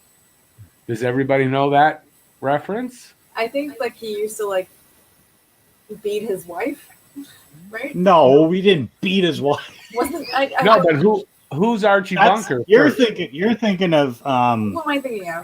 the Honeymooners. Oh, okay. That's what you're thinking of. Wasn't someone Okay, like You used to say to the moon, Alice. Right to the moon? Yeah, that's Honeymooners. That's Ralph Cramden. Jackie Gleason. Or, Okay. oh, I thought that was Cramden, Jackie that's the character.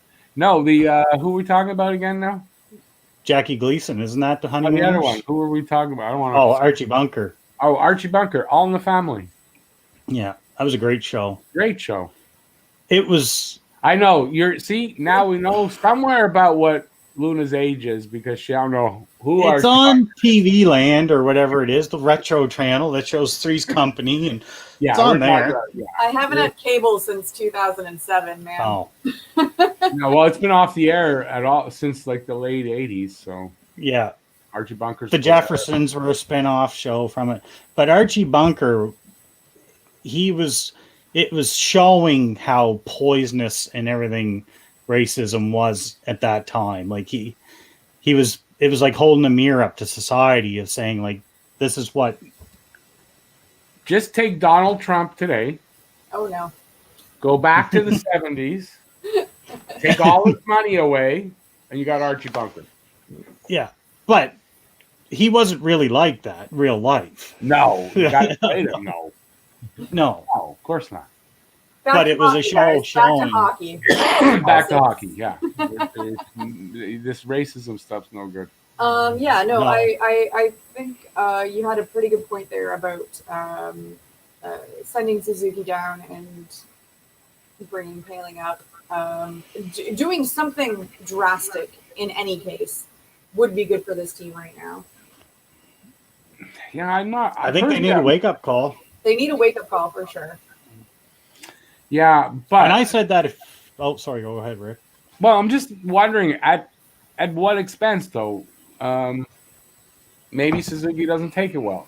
It throws him back a little bit more than you want. I mean, there's Well, he's a kid on his entry-level hockey contract. He can't expect. I get it. Look what happened to Ryan Paling when they sent him back at the beginning of last year. It admittedly, self-admitted, he admitted he took it back. It's a lesson they need to learn. Maybe. I'm just saying. I don't know if you want to take Nick Suzuki and set him back a few months because But here's the thing: Suzuki didn't make the team the year before. So he knows disappointment. So he should be able to. If he's a real true professional, he should be able to take the criticism and build on it. Yeah, I'm not saying no, but I'm just saying. And I don't know the kid's character or anything. I'm just like. Well, that's the thing. I don't know. I don't. I think he'd be the kind of guy that would handle it okay. But I mean, how do we know? The athlete today is different. Well, like in the last 5 months or so. Month and a half. Like. Month and a half, yeah. Month and a half. Like, yeah, it's the last month and a half, him and Drouin have been the 2 worst players on the team when you look at all their stats. It's kind of crazy, actually. Oh, you were saying Tony Marinaro was talking about that, right? Yeah. You were telling me about it. He broke down Drouin and Suzuki over the last month and a half, and there's not much of a difference between the 2 of them. The only thing Suzuki's doing that Drouin's not doing, and I mean Drouin's never going to be a great defensive player. At least Suzuki provides a little bit of defensive help, but other than that, like stats wise, offensive stuff, like he's struggling. That's to be expected with it. Oh, anybody want to go see Harry? Harry's starting up his stream, so if anybody was going over there, just let you know Harry's starting up. Okay. He's going to take therapy out of ranting on there. It's good therapy. I don't blame him. No, it's good therapy. It's good therapy sometimes. Okay, so here's the thing, though. No bling bling hockey. We sit Drouin. Who you replacing him with right now? Who you trade him for? Is there any? Well, no. He's saying he needs to be sit. Yeah. Let him sit on somebody else's bench because you traded for him. And you got somebody else here playing that's going to play well. Listen, you know what? On Drouin's behalf, he had a bad wrist injury. That takes a while to heal. I have a very minor wrist injury that crops up every now and then. And out of the blue, just from 1 minute to the next, my hand is fine. I grab something and I'm screwed for a few days.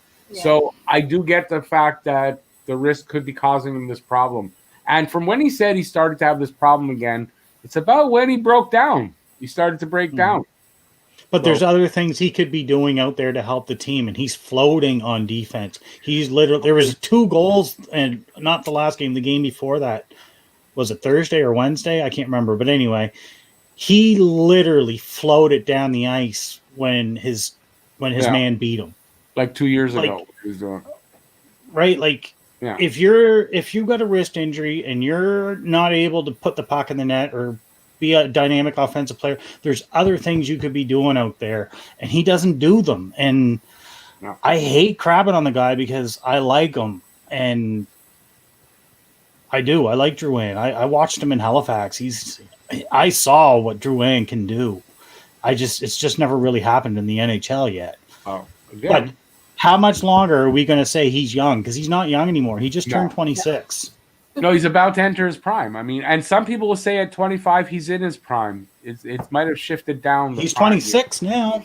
Well, he's 26, so he's basically at the beginning of his prime. So, like, either we'll see an improvement in him, which happens to some players that age. They don't really start taking off till they hit their prime. So, again, is it another year of, you'll be good this year? Or do we do something? They do something about it at this point. But then again, who takes him? Who takes him? Right? Buffalo, Mike. Yeah. Buffalo, Mike. Hey, listen. New Jersey? I'll take Jack Eichel's injured. I'll take him now. No problem. Jack Eichel's injured, so we don't really get it. So it's, you take Drouin. We'll throw in a first-round pick. Well, I mean, if we trade Drouin, it's like, say we trade Drouin for Taylor Hall. We get Hall, who I think would provide more offense than Drouin is right now. And it's basically a straight-up trade. You might have to throw in a draft pick or something to really get Buffalo to do it. You free up cap space for next season that you can bring back to Noah and Tatar too, right? And then hopefully Caulfield's joining them. Bill Gates is talking in my ear. He said he'd throw in a lifetime supply of free video games to Patrick Laine to get him to come. Patrick Laine. Oh, I wish.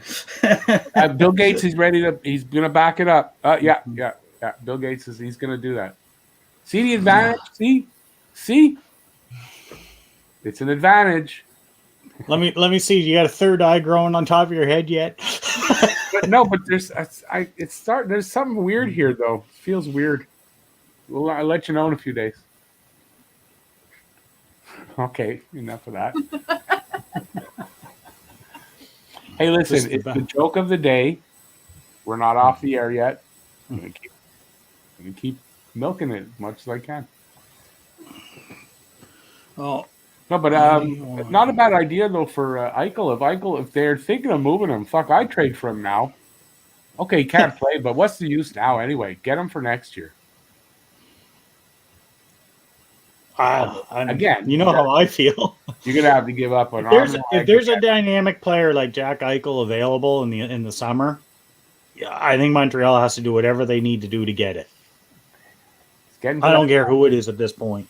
Are we getting to the point where we're giving up on this year? I'm not giving up on this year, but I'm giving up on this core group of players because they've had X amount of years together, and how many times have they missed the playoffs or fizzled out of the playoffs when they do make it? I think it's just time to maybe break up this core, and maybe that's what's wrong with this team. Like we were saying, we don't know what's wrong. What they need a shakeup. Maybe that's the shakeup they need. Maybe these guys are just this core group of guys is just too comfortable and don't think they think they're untouchable because of bad contracts. Extended trade or extended contract have a no trade clause like prices? Yes, I'm not sure. I think so. Here's another issue with Drouin. He is a no trade that kicks in after next season. Oh, yeah, if they're going to move him, they got to move him this year. I got an idea. I trade literally anyone over Brendan Gallagher. Literally anyone. I got an idea.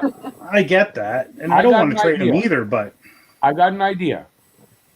You talk to Shea Weber, and you just tell him this is how it's got to be. You got to tell the Nashville Predators you're thinking of retiring. They're gonna call and say, "Oh, we want to be. What do you want for Shea Weber?" And trade Shea Weber back to Nashville, and then free up the cap space. But okay, so over the last few years, that means how many times have we traded our captain, and how many times have we fired the coach? Well, obviously not enough times, or else things would be better. I don't think Edmonton's done as much as that.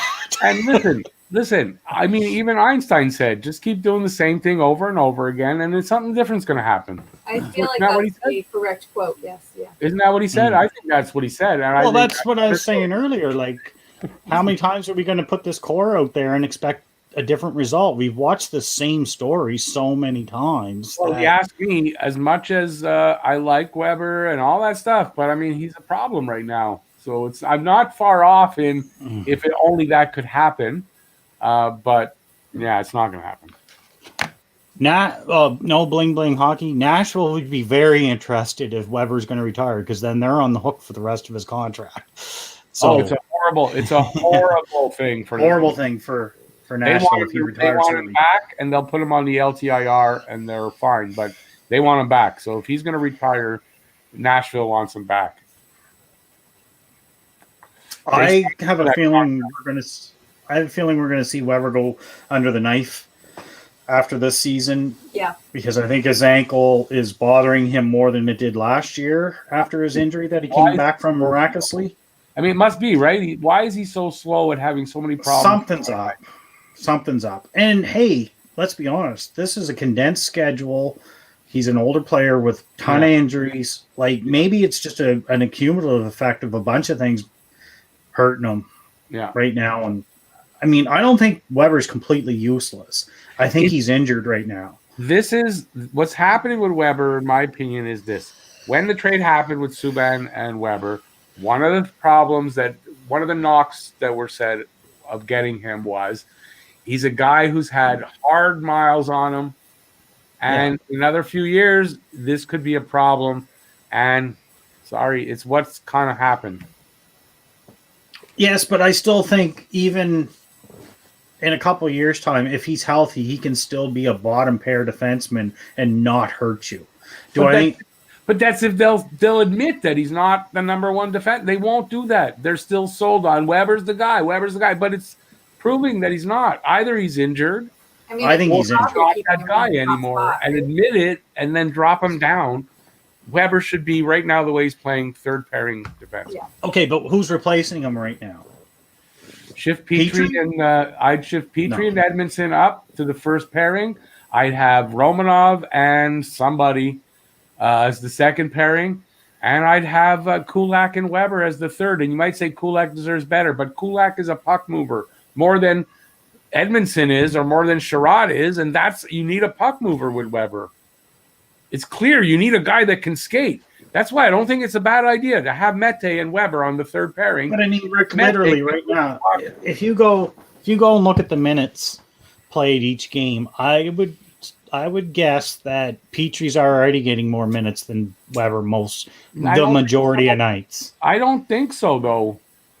And I don't believe in Petrie as a top defenseman. He's a good offensive defenseman with okay defensive skills, and lately he's been absolutely terrible. But that's why you're playing him with that's why you're playing him with Edmondson. And you look at the beginning of the season, Petrie and Edmondson.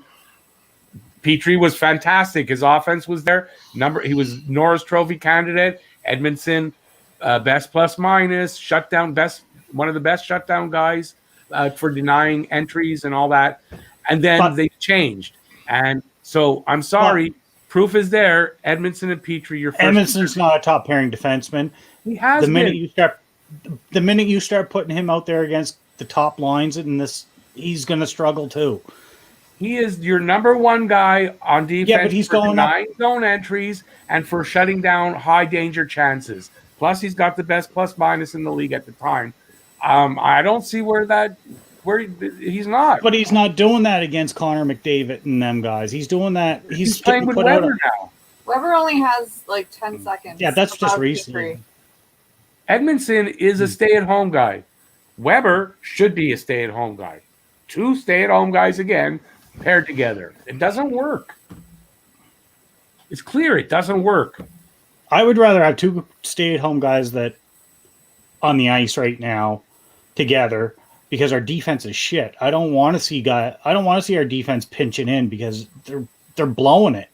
They're not even scoring goals. Our offense, part of our lack of offense is because of the lack of quick movement of the puck out of the zone and to the forward. Yeah, but that doesn't mean your defensemen need to be that doesn't mean that your defensemen need to be involved in the play. That just means they need better decision makers with the puck coming out of their zone. The first pass is the most important pass of the draw. Weber's proving not to be able to make that first pass, and Edmondson's not the guy for that. It's mismatched. To me, they're totally mismatched. I would really rather have Mete there than Edmondson there with him. To me, I wouldn't let. Oh, excuse me. I wouldn't let Mete see the ice again for a while until we get better defensively. Our problem's not. We need better defense, not better offense from the defense. We need guys that are going to clear the front of the net. Like you watch the game right now. We need better pairing combos. That's my opinion. Don't at me. Oh, maybe. Don't at me. Don't at me. Don't at me. Oh, it's just so frustrating because here we thought. No, seriously though. Here's one thing we thought. We thought we covered up all our holes, and those holes are still there. We did. We thought we're going into after the off season. We thought we went and covered up all the holes that we needed to fix, and we've literally not really done that. Honestly, I don't know that I would say all of the holes, but I thought we did have most of them fixed. Because, yeah, I thought we did. And really, right now, the only real hole we fixed was our backup goaltending. Yeah. I mean, other than offense on the wings. Sorry, Anderson and Toffoli brought us. We just got shut out, Rick. And how many goals have we scored in the last few games? Okay, our scoring. But still, you can't say they had a very good start, and it was like nice to see them come in and have a good start. But they definitely fizzled out. Like I feel like it was a good move to get them poor offense, and then they've just fizzled out, unfortunately. But that's what happens when you get like if we had we brought in above average players. The reason these guys aren't superstars and they're not paid $10 million a year is because they're not consistent goal scorers. Tyler Toffoli's never been a consistent goal scorer. He's never scored like this in his career. So he's making $4.25 million a year. He's paid. I still think he's underpaid for what he has done in his career. But at the same time, if he was a 30 goal scorer year in, year out, we wouldn't have been able to afford him. Right. That is true. And Josh Anderson, we got him because he had some injury problems, and I'd say he didn't get along with Torts, and the GM didn't like the negotiation process with him. Yeah, so we got him. We luckily got him. You got to think that considering that he didn't get along with Torts, something happened there, not just his injury and that his low production last year. They had to know better than that. So he's here because of something else. Has to be. I mean, he's been absolutely. He's probably like Toffoli was my favorite player of the offseason and one of my favorite players in the league. But Anderson has totally won me over. Anything I said bad about him in our podcast at the first of the year, and I mean, I didn't really say anything bad. I just said I don't see. I didn't like the term, and I didn't like the fact we had to give a draft pick in the trade. That was my only gripe. Yeah. Well, you see, it wasn't the player. It was like, wow, we're paying him that long for. You were being petty. You were being petty, and you see what happened. You were wrong. What happens? I agree, though. I love Anderson. I love his style of play. He's old school. Very into it. Yeah, I mean, he does. He plays that old school type of intense, physical. But ZDP, I get it. Everybody thinks that Cole. But do you really want to bring him in right now and put all that pressure to bring this team? No, I don't want to put that on a kid, especially if it doesn't work. If it doesn't work, you're setting him up for failure, I think. Let him have success in the AHL and give him a cup of coffee at the end of the year and see how it works out. And let him spend the rest of the season with the play if there is a deep playoff run. Hopefully there is. Let him be around the team, sit on the taxi squad and practice and stuff, and maybe throw him in for a game or two here and there. I really don't want to bring Caulfield into this situation until it turns around. I don't want him around. Winning is a culture. Yeah. Right? Like it's winning breeds winning. So if you bring in winners, then they'll hopefully continue to be winners. But if you you look at what's happening in Buffalo, it's a culture of losing. They've had how many great players there the last week, and they go there and the culture's the same. And the players, I don't want to do that to Caulfield. I really don't. And I don't want to throw all this pressure on him. Like, hey kid, you got to go out there and score at least one power play, a goal a game for us to win. But that's the pressure that, like, at this point, I'm worried about. So that's why I'd like to see them turn it around, too, before they bring them up. I want him to come into a good situation. Yeah. Yeah, this is just... especially the way the Rocket are playing, right? I mean, he's in a good situation right now. Yeah, he's in a good situation, especially to learn. He's got one of the best young coaches for developing young talent, so we're told. I don't know that for sure, because it's not like I watch a whole lot of Laval games, if any. They're kind of hard to find. I like Bouchard. And they're winning. And not only are they winning, they're pretty dominant from everything I've read. And aren't they the number one team in the AHL right now? Or I think so. I think so. So, yeah, I think, I mean, he's in a great situation right now. Unless... Like, the talk about bringing him up in a few games. Yeah, not if this is still going on. They're number one in the Canadian division. Oh, that's not saying much. There's only 4 teams. Am I right? I don't know, Paul. There's 5. Paul's saying that there's 4. Good players on bad teams doesn't ruin them. Laval Rocket, Manitoba Moose, Stockholm, Toronto Marlies, Belleville Senators. Oh, I guess there's 5. Didn't know that. Like, So yeah, Paul's still, saying that good players on bad teams doesn't ruin them. Yeah, but well, I want to see kids have success. Like, it's not. success is a good thing. It's not going to hurt. I'll say it doesn't necessarily ruin them, but the problem is what you said about the winning, that winning foundation culture. You're not getting that, and it's much better to bring a young kid like that into a winning culture than a losing culture. It sets him up a lot better for his whole career than the other way around. So yeah, I agree with it, but I don't agree that it ruins them necessarily. But it might take them a little longer, right, to get to that plateau, that place they could get to. I'm just saying, if I have the option, I'm bringing them in at a good time, not a bad time. I'm not bringing them in right now, next week, if this team's still playing the way it's playing, and saying, okay, come on, kid. When the guys that he looks up to, like Galley and stuff, are going to be, they got their heads down and they're mad and they're pissed off. He's going to be excited and full of enthusiasm because his dreams finally come true, and you're going to throw him into a locker room with a bunch of guys that are pissed off. Yeah, no, it's not a good atmosphere, right? Like, I tend to agree with that. Besides, at that point, if they're playing that bad, so what's he going to do to make it different? Yeah, and I get it. Yes, at that point, Edmonton brought McDavid in when they sucked. I get it. Yeah, it doesn't necessarily ruin players. McDavid. I'm not. I mean, Caulfield, as much as I like him, he's not McDavid. And Pittsburgh sucked when Sidney Crosby got there, and. Right, like again, I get it. Yeah, no, it doesn't necessarily ruin them, but when Lemieux got there, they sucked too.